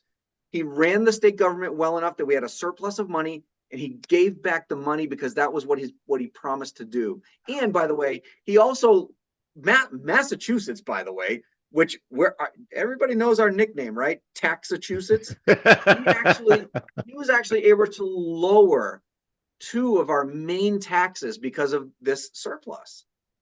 He took the tax rate and lowered it. May I also point out that Charlie Baker is currently the president of the NCAA. So actually, I now know who to blame about that. But anyway, I now know who to have a conversation with about that. But he's also a Republican. A Republican in Massachusetts. Running a Democratic state, right? A Republican. Now, think about this. All the Massachusetts is 88% Democrat registered voters, 88%, and a Republican won the governorship. By the way, he was reelected. So he was reelected by a Democratic state. Now, everybody in the state, we're like, we need this guy to run for president because he's Hmm. he's a good balance of Republican financial responsibility and Democratic social mindedness. Okay. He doesn't want to change everything socially. He doesn't Yeah. think everything that we throw at him, from LGBTQ to DEI to all that, he doesn't think all of it is worth it, but he's at least willing to listen. Hmm. So, Hmm. and yeah, And so and he this goes back to my assertion about adults in the room. right, but Like, he refuses to run because he wants no part of that shit show in DC. right. And so this is the thing. So one of the fundamental pieces, and he was born in Elmira. That's amazing. Okay. Elmira, New York. That's astonishing. I used to drive through Elmira, New York. I had clients in Elmira, New York. That's wow. Okay. Um, you point out guys like this. So Charlie Baker, or say what you want about him, Ron DeSantis in Florida. Like he's doing what people in Florida think is best for people in Florida. Or Greg Abbott in Texas, or Gavin Newsom. As much as I am not a gigantic fan of Gavin Newsom, he's doing what people in California like him. He's clearly working for the people of California, which is the point of what you're supposed to be doing. And if I don't like him, I don't have to live in California. That's the glory of the Republic. I know that there is leadership at the local level, or you at the small business level. I know there is. I know this exists. I know that there are competent, qualified leaders who can tamp down ridiculous talk and unite people together, regardless of whether they have an R or a D next to their name. I know this. I know it exists. What gets pushed is, to your point, maybe I can summarize it a little bit better, but what gets pushed is chaos. Yes. Chaos gets pushed. And I've had about enough of that, because when you push chaos, people who are, I'm just going to be blunt about it, people who are psychologically weak-minded begin to coalesce together. And again, certain dark spots of the internet, and start having conversations they shouldn't be having. That, yeah, it may be a place where you can let off steam because maybe those conversations need to happen, to your point. But also, someone needs to come along and say to those people, stop. This is the thing that needs to happen, or this is the thing that is happening. By the way, I do agree with you that because of governors like Charlie Baker, or what's his name down in Virginia, or the governor, even Kathy Hochul, the governor of New York. Governors will always be the backstop on a lot of this nonsense from Washington, D.C., because governors have to get reelected in their own state. And the cobblers together of our Constitution knew something fundamental about human nature. They knew that the government which governs best is the one that governs the most locally, not nationally, locally. And so if the Republic were to come apart, it would come apart in localities that would be self-serving for their own state, which that might create friction and problems. But I don't know that it would create friction and problems to the point of violence. I'm not convinced. I'm just still not convinced of that. I'm not convinced of that either. I'm not convinced of that no, I'm just not. So it doesn't, but I don't think we're there yet. But can we say for the record that we have 300 and whatever? Let's just say, I thought it was 350, 312, whatever. Let's just say we have 300 million people in this country, and these are the two best people that we can find to run for president. I find that is an absolute atrocity. But we've been saying that same line going all the way back to Herbert Walker Bush. Yeah. We've come to that same conclusion collectively, left, right, and center. I'm not sure. When Barack Obama ran against Mitt Romney, that was probably the first time in a long time that we had two candidates that were probably both worth it on their respective parties. Well, what about John McCain? I see. He's like the old regime kind of person, though. That's what I was thinking. Okay, I'll Like, grant you that. I'll grant you that. And by the way, I was no, I was no fan of John McCain. I'll grant you that. But no one would say that he was unqualified. People just said it, just like they did with Hillary Clinton. They said it's right, his turn. right. Yeah, You I agree. know, Yeah, and that we don't want somebody that it's their turn. We want somebody we want to be there. right. And this Like, is so. This is why I think we're on the backside of our seculum cycle. I think we're on the backside of the cycle because the kinds of conversation that you and I are having and that folks are listening to indicates that we are at an end of an era, not an end of a civilization. And I think that that's where people who are talking about the Civil War talk or who are releasing movies called Civil War, like, come on, let's stop, people. Like those kinds of those kinds of cultural whack-a-mole things that are popping up, I think people are confused. It's the end of an era of a certain type of competence, an end of an era of a certain type of leadership, the end of an era of a certain type of bigness or a certain type of smallness. The parties are shifting around. Most people don't know this, but for better or worse, Donald Trump got more of the black vote in both 2016 and the 2020 election than any Republican at a national level in the history of the Republican Party, going all the way back to like the pre-civil rights era. That's insane. No one ever talks about it out loud because it's just too insane to even contemplate. And by the way, he actually successfully did something that no other Republican has ever done before. He split the black vote. More black males voted for Donald Trump and more black females voted for Joe Biden. interesting. And voted for Hillary Clinton. That tells you that the electorate is shifting around. Down in the state where I live, so I live in Texas.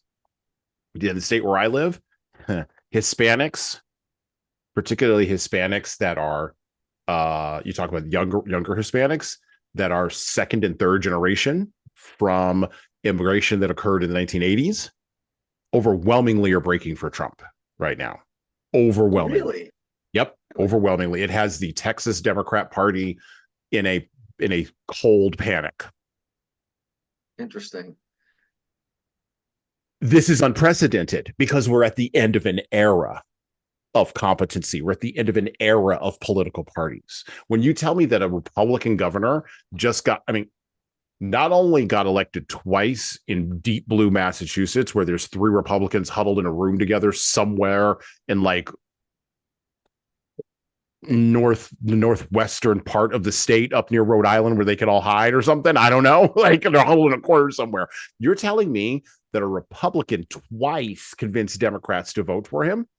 Well, don't forget that Mitt Romney was our governor before that. So that's another Republican. Yeah. Right. But Mitt Romney's from a different era. I mean, that's Bain Capital. That's a little bit of different era. That's a little bit different era. Yeah. You're talking about, and this guy, Charlie Baker's only 67. That's insane. Yeah. That tells you that things are shifting around. And it's not just at the political level, it's also at the social level, which is also part of the chaos. It's at the cultural level, that's also part of the chaos. It's at the spiritual level, which is also part of the chaos. No one ever talks about it, but massive evangelical churches are beginning to break apart and have been for the last 10 years. For sure. To break it. And COVID actually accelerated a lot of that. And none of those people that are leaving those churches are going to even bigger churches, and nor are they creating bigger churches. What they're doing is they're creating much smaller churches in much more concentrated ways. So you talk about, particularly in the context of Little Women, you know, Louisa May Alcott wrote this underneath the spiritual aegis of the Second Great Awakening. I'm convinced that there is another awakening coming down the pipeline, but it's not going to look like the awakening we previously had, which occurred in the late 1960s and the 1970s in America. That was the Third Great Awakening in America. You're not going to have something that's going to look like that. It's going to look radically different because we're at the end of an era, not the end of a civilization. And I think we have to shift our thinking in order to talk about leadership differently in a different kind of era. Well, I mean, I'm certainly not going to argue with that, because we've already seen how you talked about the 4 generations living at the same time and all this stuff. Yeah. Like there's 3 of those generations are in the workforce, right? So Right. you have like the Gen Xers trying to manage and lead Gen Zers coming out of college right now. Mm-hmm.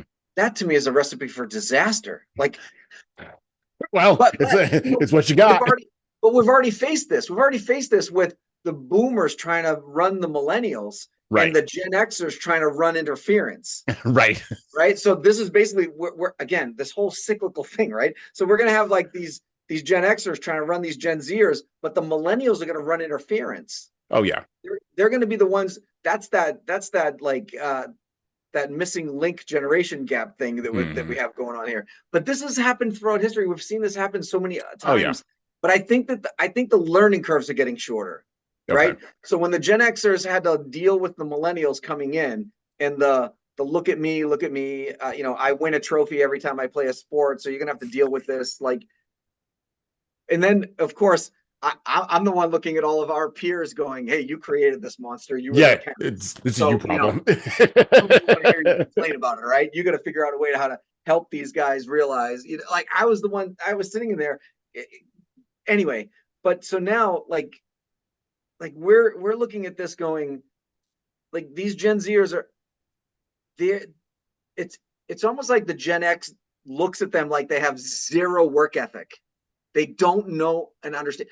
They'll start a job and quit in a month because they don't like the way their boss spoke to them one day, right? Like they Mm-hmm. don't have this. And I said, I look at it and I went, just wait until they have real bills. Right. They're doing that now because they can. And you know what? Let them. Let them. I don't understand why you're fighting this. Let them, because you're going to go to the next one. At some point, you're going to hire the right person, and it's going to be great and grand and whatever.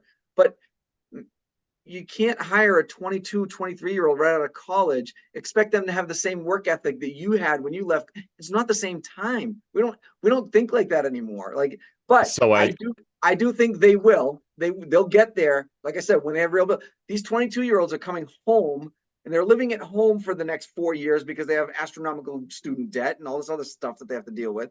Mhm. Once they figure out how to get that under wraps, then they start figuring out they want to go out on their own. Well, we need a leader to explain to them how they're going to get it out of this. This is a leadership problem.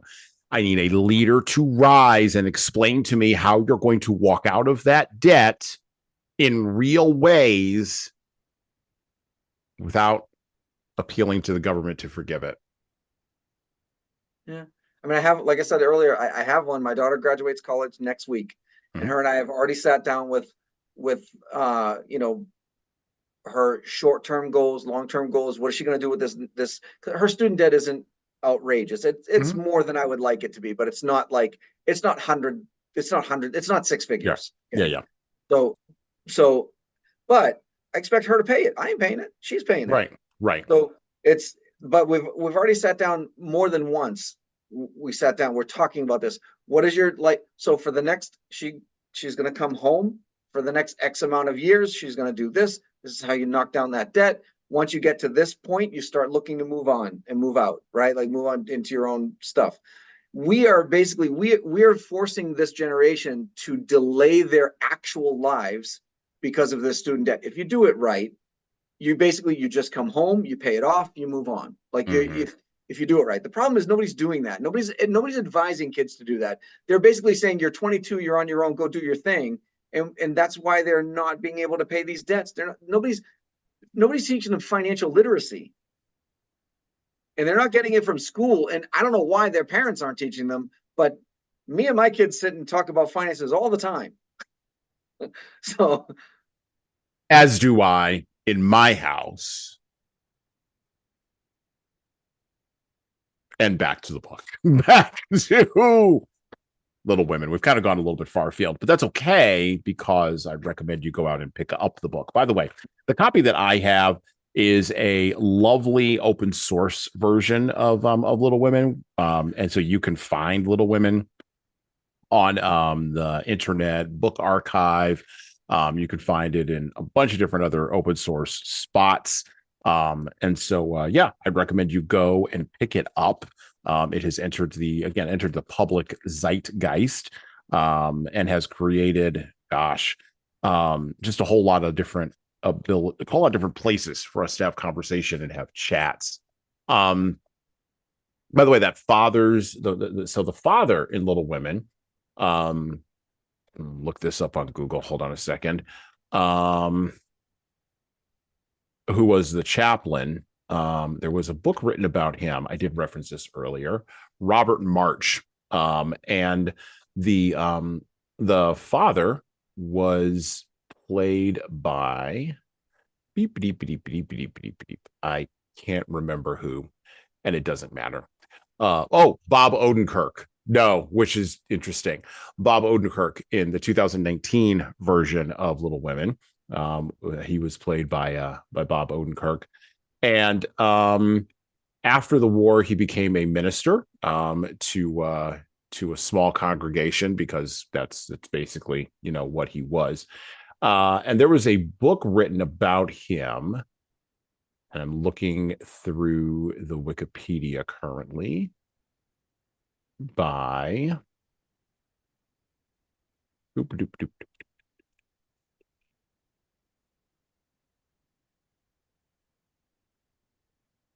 can't find it right now, but I'm going to look it up. I did see it actually when I was researching Little Women, and researching this book for the podcast. But there was a book written about him by a contemporary author, I think a couple of years ago, who kind of fleshed out his backstory, because his backstory is not really gone into deeply here.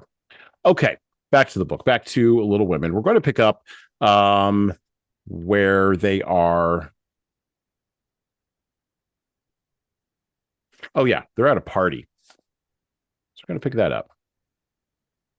All right.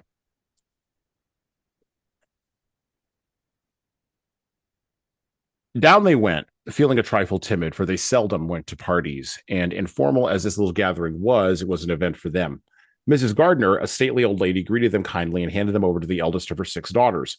Meg knew Sally and was at ease very soon, but Jo, who didn't much care for girls or girlish gossip, stood about with her back carefully against the wall and felt as much out of place as a colt in a flower garden.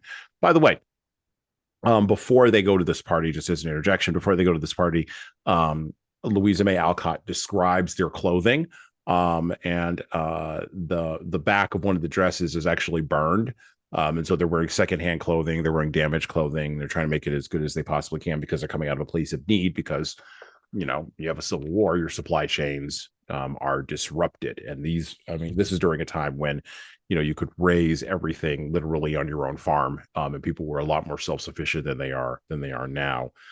That's sort of the reason why the descriptions are structured in the way they are in this particular piece of the book. All right, back to the book. Half a dozen jovial lads were talking about skates in another part of the room, and she longed to go and join them, for skating was one of the joys of her life. She telegraphed her wish to Meg, but the eyebrows went up so alarmingly that she dared not stir. No one came to talk to her, and one by one the group dwindled away until she was left alone. She could not roam about and amuse herself, for the burned breath would show, so she stared at people rather forlornly until the dancing began. Meg was asked at once, and the tight slippers tripped about so briskly that none would have guessed the pain their wearer suffered smilingly.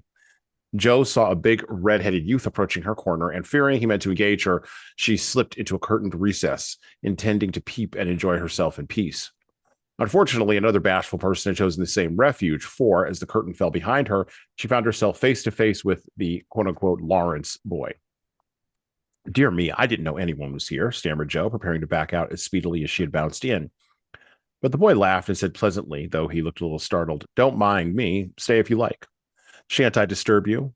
"Not a bit. I only came here because I don't know many people and felt rather strange at first, "So did I. Don't go away, please, unless you'd rather." The boy sat down again and looked at his pumps, till Jo said, trying to be polite and easy, "I think I've had the pleasure of seeing you before. You live near us, don't you?" "Next door." And he looked up and laughed outright, for Joe's prim manner was rather funny when he remembered how they had chatted about cricket when he brought the cat home. That put Jo at ease, and she laughed too, and she said in her heartiest way, "We did have such a good time over your nice Christmas present. Grandpa sent it. But you put it into his head, didn't you now?" How is your cat, Miss March? Asked the boy, trying to look sober while his black eyes shone with fun. Nicely, thank you, Mr. Lawrence, but I am not Miss March. I'm only Joe, returned the young lady. I'm not Mr. Lawrence. I'm only Laurie. Laurie Lawrence. What an odd name. My first name is Theodore, but I don't like it, for the fellows call me Dora, so I made them say Laurie instead. I hate my name, too. So sentimental. I wish everyone would say Joe instead of Josephine. How did you make the boys stop calling you Dora? I thrashed them. I can't. Well, they paused for just a moment. It turns out the male and female sexual politics are pretty much the same throughout time. Back to the book. I can't thrash Aunt March, so I suppose I shall have to bear it. And Joe resigned herself with a sigh. Don't you like to dance, Miss Joe? Asked Laurie, looking as if he thought the name suited her. I like it well enough if there is plenty of room and everyone is lively. In a place like this, I'm sure to upset something, tread on people's toes, or do something dreadful, so I keep out of mischief and let Meg sail about. Don't you dance? Sometimes. You see, I've been abroad a good many years and haven't been into company enough yet to know how you do things here. Abroad? Cried Joe. Oh, tell me about it. I love dearly to hear people describe their travels. Laurie didn't seem to know where to begin, but Joe's eager questions soon sent him going, and he told her how he had been to school in Vevey, where the boys never wore hats and had a fleet of boats on the lake, and for holiday fun went on walking trips about Switzerland with their teachers.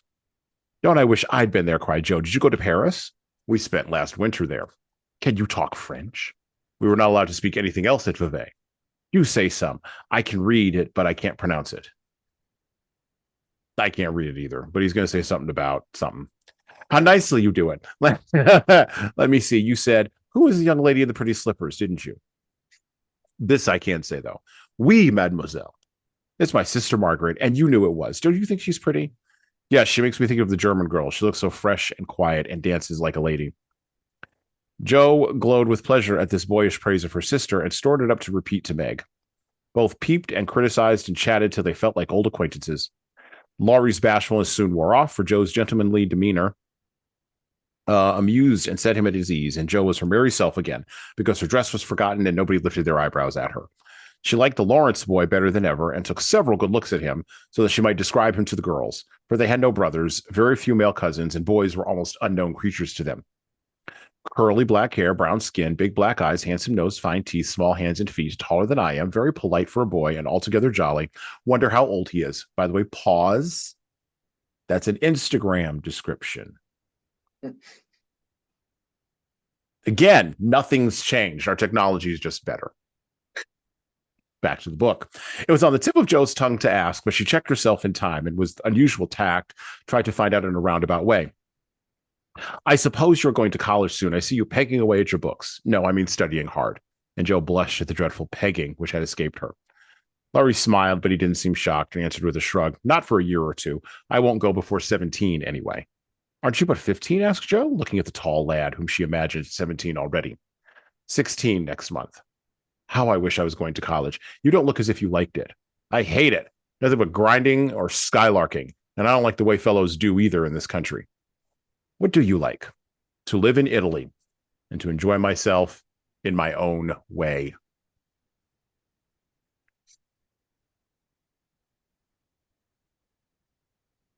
I was going to talk about one thing, but I'm going to talk about something else. So,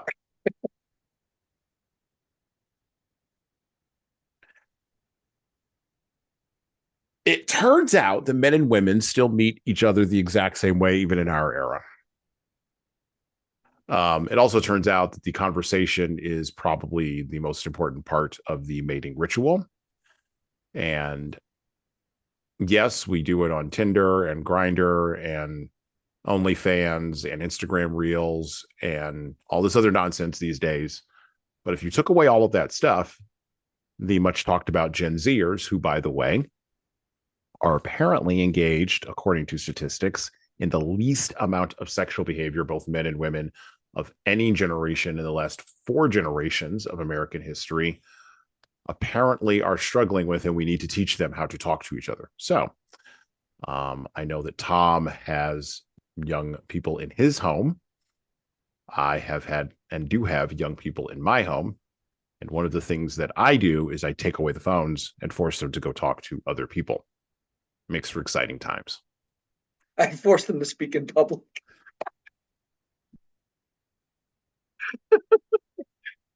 No, no, no, no joke. So as Hassan knows, we have a very deep rooted cultural, Yeah. background, and we are invited to do these guest lectures all the time at either colleges, universities, um, religious environments, whether it be what is it called? UU churches or something like that. Hmm. United, no, Universal, Oh, the Unitarians. whatever. Yeah, I don't know. yeah. So anyway, Yeah, go ahead. but come all you faithful, right? Anyway, Hmm. I'm sorry, I don't mean to make fun if any of you are you. I don't mean that as a dig.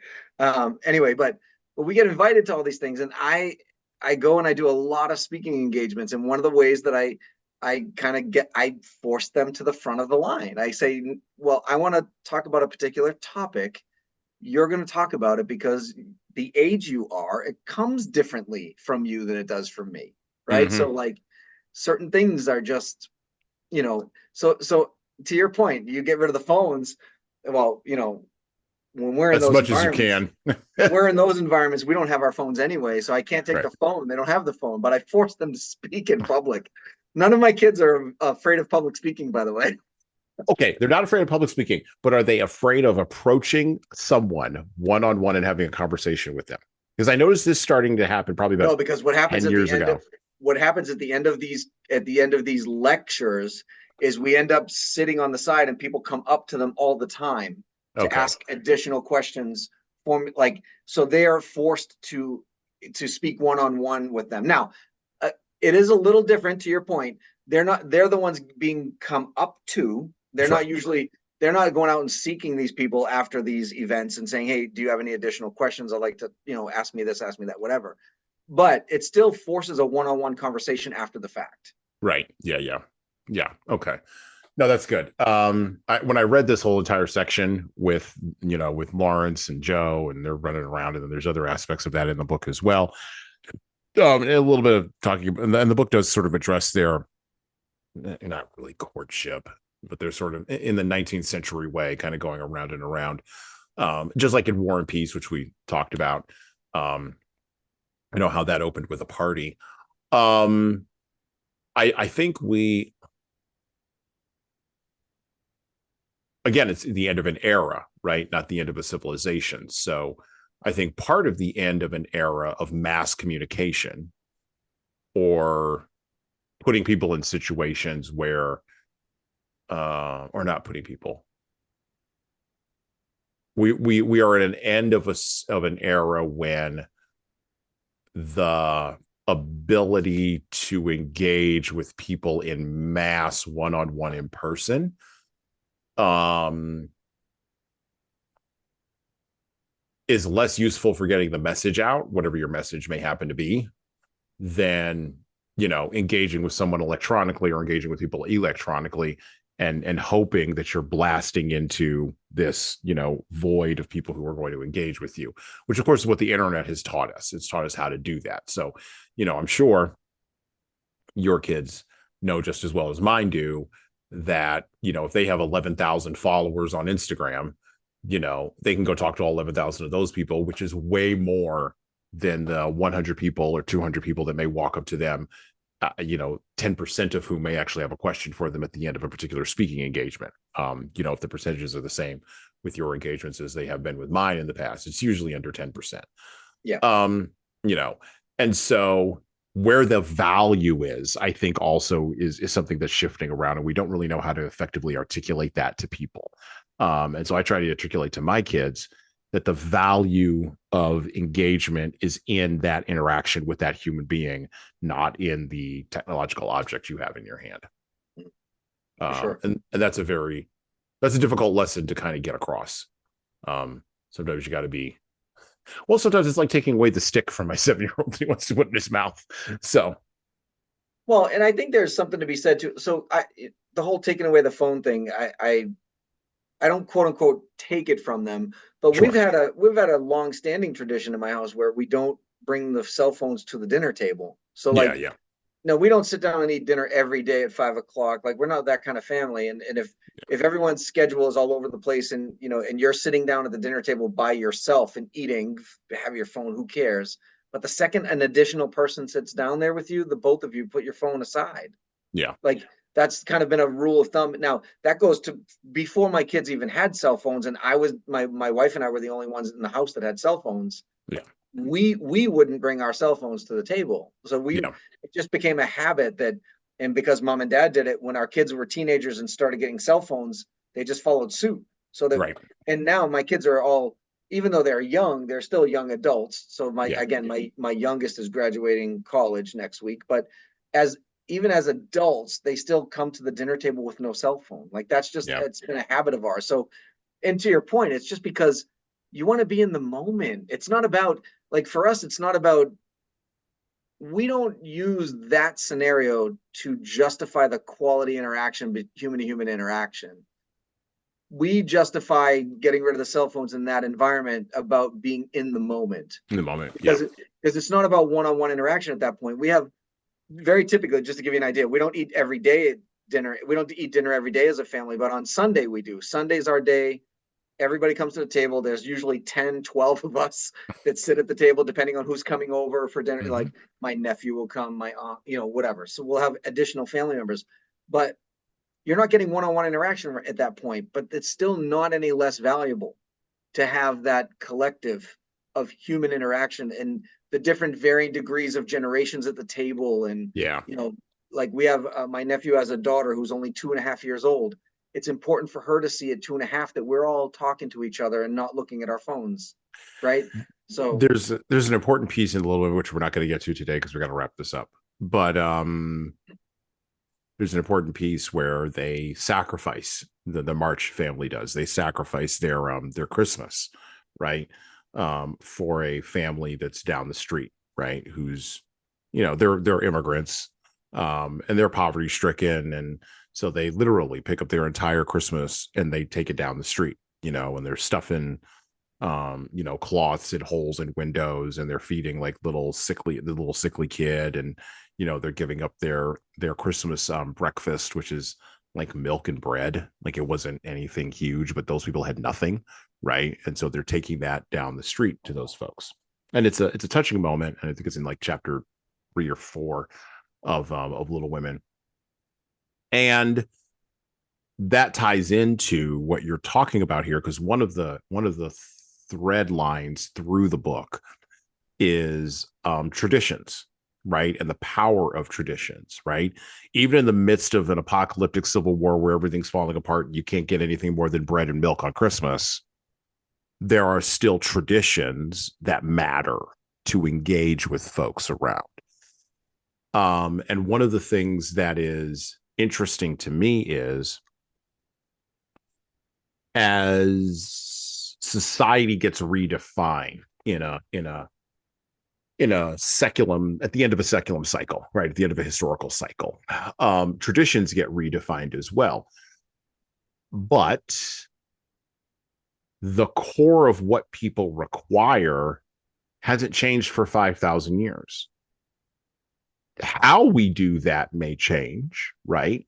Or the manner, even the tools we use maybe might change, but we still require, to your point, one-on-one engagement with a real human being without technological or object interference. You still require that, because how else are you going to learn about community at 2 other than experiencing community at 2? Right. And the families that do that are the ones that are going to make sure the republic stays together. And I don't care what color they are. I don't care what class group they come from. I don't care about any of that crap. That all becomes nonsense after at a certain point, or maybe I should say nonsense, sauce for the goose, right? It's about, do you have those traditions? So I know many people who come out of, we were talking about, talking at like a Unitarian church. I know many people who come out of specific religious traditions. That's what they do on Saturdays or Sundays or Fridays, and so they have those traditions. In my household, we do we do as many days of the week as we can to eat together. Yeah. Period. When my kids were younger, we did too. It's just as they got older, it just got impossible. Yeah, it becomes more of a challenge. To your point, it becomes more of a challenge. But even my wife and I were talking about that, because we're not quite there yet, but it's coming, where like, it's just going to be her and me. That's it. Just the two of you. Just the two of you. Just the two of us, like it says in that song. And so, one of the things we were joking about was, we have to eat at least one meal a day together just to see each other, right? Yeah. That's tradition. That matters. Even at the end of an era, that matters. Okay. Solutions to problems. Let's talk about solutions. I don't know if we've resolved anything. This is like the third or fourth episode we've done where we haven't resolved anything. We just talked a little bit about the book, and then we brought up a bunch of things. There's a little thing here, though. There's a little thing that, just to wrap up what you and I were just talking about. Yeah. With the traditions and the cell phone thing and the dinner and all that stuff. There's a little thing there that leaders, in my opinion, can take, and a small solution to the problem that kind of went away a little bit, if you think about it, in like the early 2000s, which was leaders, they need to lead by example, right? Yeah. Like, and I don't see a lot of leaders going out of their way to sacrifice, as you just mentioned about in the book. Do you make sacrifices? Do your employees see you make sacrifices for the betterment of the company? Do your employees see you making sacrifices for the betterment of them? Like, are you willing to take to sacrifice certain things? I'll give you an example. I have a client, obviously no names mentioned. I have a client that was struggling through COVID. He eliminated his own salary so that he did not lay anybody off. And they were still doing business that just wasn't busy enough for he had to make a decision. Do I lay off whatever it was? I don't remember the equivalent. It was 2 or 3 people, whatever, in order for me to not to take a hit. And he decided not to. He elected to eliminate his. What do you think that does for him in the emotional equity of his people? Right? No, they're not quitting. I'm sorry. I hate to tell you this. They're never quitting that job. That guy probably just kept 20 people for the rest of his life as a leader. If he decides to close up his company and start working for somebody else, all 20 of those people are going to go work. But we don't see enough of that kind of, like, the solution. It's so simple. Like, are you making sacrifice? Now, he probably didn't have to take the hit on his whole salary. He could have taken half and laid off 1 person or 2 people instead of 4. And he probably would have got similar results from the emotional response from his people, but he felt compelled to save all of them. I don't think we see that, and we certainly don't see that in bigger companies. Are you kidding me? Don't even get me started. The inflated bonuses and all this other BS when it comes to, like, big companies that just take and take and take. But to your point earlier about local government and local small businesses, I do find there's real leadership there. I do find that some of the solutions, and I think one of our bigger problems is we don't allow those solutions to be the answer above, like to push it up. Yes. And say, I don't know. I don't know a single CEO of a Fortune 500 company that would have done what that guy did. So there's a biblical admonition here that I wrote in my notes. Love your neighbor as yourself, which is what we always think of. But actually, Jesus starts with this one. He says, love the Lord your God with all of your heart, all your mind, and all of your soul. In some translations, it's all of your spirit. But whatever, I'm not going to get into theological dissonance. Just to give you the whole thing right there. And then he says, and love your neighbor as yourself. And then he follows up with, and the entire law and the commandments rest on these 2 ideas.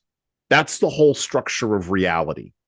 So love the thing that you have above you, the hierarchy, right? And in order to your point about the boss, in order to serve that hierarchy, sacrifice and love your neighbor as you would love yourself. Because what would you want your neighbor to do for you? Yeah. You would want your neighbor to sacrifice what they had for you if you were in that situation. And you're right. If we saw that at scale, like there was a local election. I'm not going to get into the specifics of it, obviously, for the local municipality that I live in. And they are asking the people of the municipality to vote for a tax increase, in essence. And the people who are going to benefit from that are not setting down their salaries at all. And it keeps getting voted down. And they can't understand why. And I literally go, it's because you're not making the appropriate sacrifice in the correct direction. Exactly. And so I think one of the major solutions to our problems is leaders have got to start making appropriate sacrifices, or to your point, leading by example. Absolutely right. Again, it's funny. I saw it within one generation, talking about, love thy neighbor, right? Yeah. And I saw it. Never mind love your neighbor. Yeah, do you actually know your neighbor? Because I saw right. I've seen in one generation that the neighbors across the street from us, my kids don't even know them. They have no idea who they are. They don't like that. To me is even weird. Like, I grew up in a neighborhood where I literally could throw a rock, and I'll say it this way. I could be down 3 streets away, throw a rock and break a car window and say, oh crap, I'm out of here, run home. By the time I got to my house, my mother would know about it. Mm-hmm. Yeah. You're like, oh my God, Mrs. Libby, did you know that your son broke the window? Blah, blah, blah. I'd walk in the house. My mother was like, what are you thinking? And I'm like, oh crap, I forgot. You already knew. Like, because all the neighbors knew each other. They would, they would talk to that. It takes a village thing is gone. And I don't understand why. I don't understand why. I think we're losing. I guess it goes back to what you were talking about, getting rid of the cell phone. The distraction caused different problems. The more technology we get, the more problem. We're losing sight of like that. I'll go one step further here, because I never bought into the whole, treat someone like the phrase, right? Treat somebody the way that you want to be treated. Mm-hmm. Yeah. I think that's crap. I always tell my kids, treat somebody the way they want to be treated, because it might not be the way that you want to be treated. Mm-hmm. Learn and understand them, talk to them, find out how would you like me to treat you? Because sometimes I don't care if you're blunt and direct with me, but if you're blunt and direct with somebody who doesn't like that, you could offend them. So you can't treat somebody the way you want to be. You have to treat them the way they want to be treated. Now, that all being said, it goes to leadership and understanding your people, learning their habit, learning their motivations, you got to be involved. You got to lead by that example. So leaders, and not leaders. This is the last thing I'll say that we can close, or last thing I'll bring up that we can close. There's endless talk about problems. Yeah. Endless. One of my massive frustrations and one of the core reasons I do this podcast is because I'm tired of talking about problems. I named off 4 of them today, right? Yeah. That have been well documented. Both sides of the problems have been documented.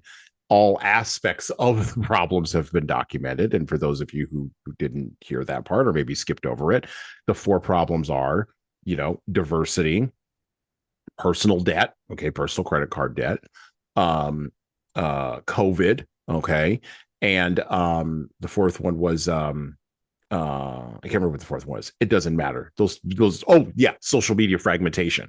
That's right, social media fragmentation. Those 4 problems, we have had volume after volume after volume after volume that have been produced, most of it on the internet, of words about what the problems are and where the problems come from and who's to blame for the problems and what was the root. We've had the exploration. Give me a solution. Problem. Because once you give me a solution, then I have a direction. And once I have a direction, then I'm no longer seeing something through like it's a transparent piece of glass. Now it becomes opaque. It becomes solid. It becomes solvable.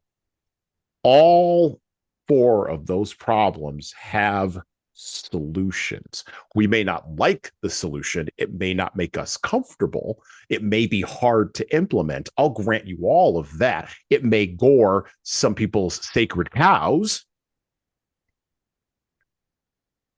but it is a solution. Can't get away from that. It may not be one you like. It might not make you feel comfortable. It might gore your sacred cow, but it is a solution. And when we start going to a solution-based conversation, fundamentally, now we can actually start moving towards a goal, towards a direction. Now we are at a way out of chaos, rather than just continually wandering around in a cul-de-sac of chaos all the time. I'm tired of being in the cul-de-sac. I want out. Well, and the positive, the super positive piece of this is, as soon as you hear one solution, it should open up a floodgate, right? Like, because that's typically what happens. Somebody comes up with a solution. Somebody else says, oh, I like that, but I think we should add this, or I like that, but I don't think it fixes this component of it. So we should figure out, like, it all of a sudden opens up a different kind of dialogue. Mm-hmm.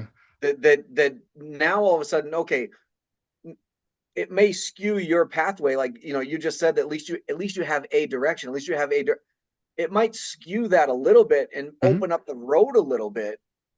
But would it be a terrible thing if we found 2 or 3 solutions that actually would work? And now we're trying to figure out, so what gives us the best outcome of these 3 solutions? Which one gives us the best?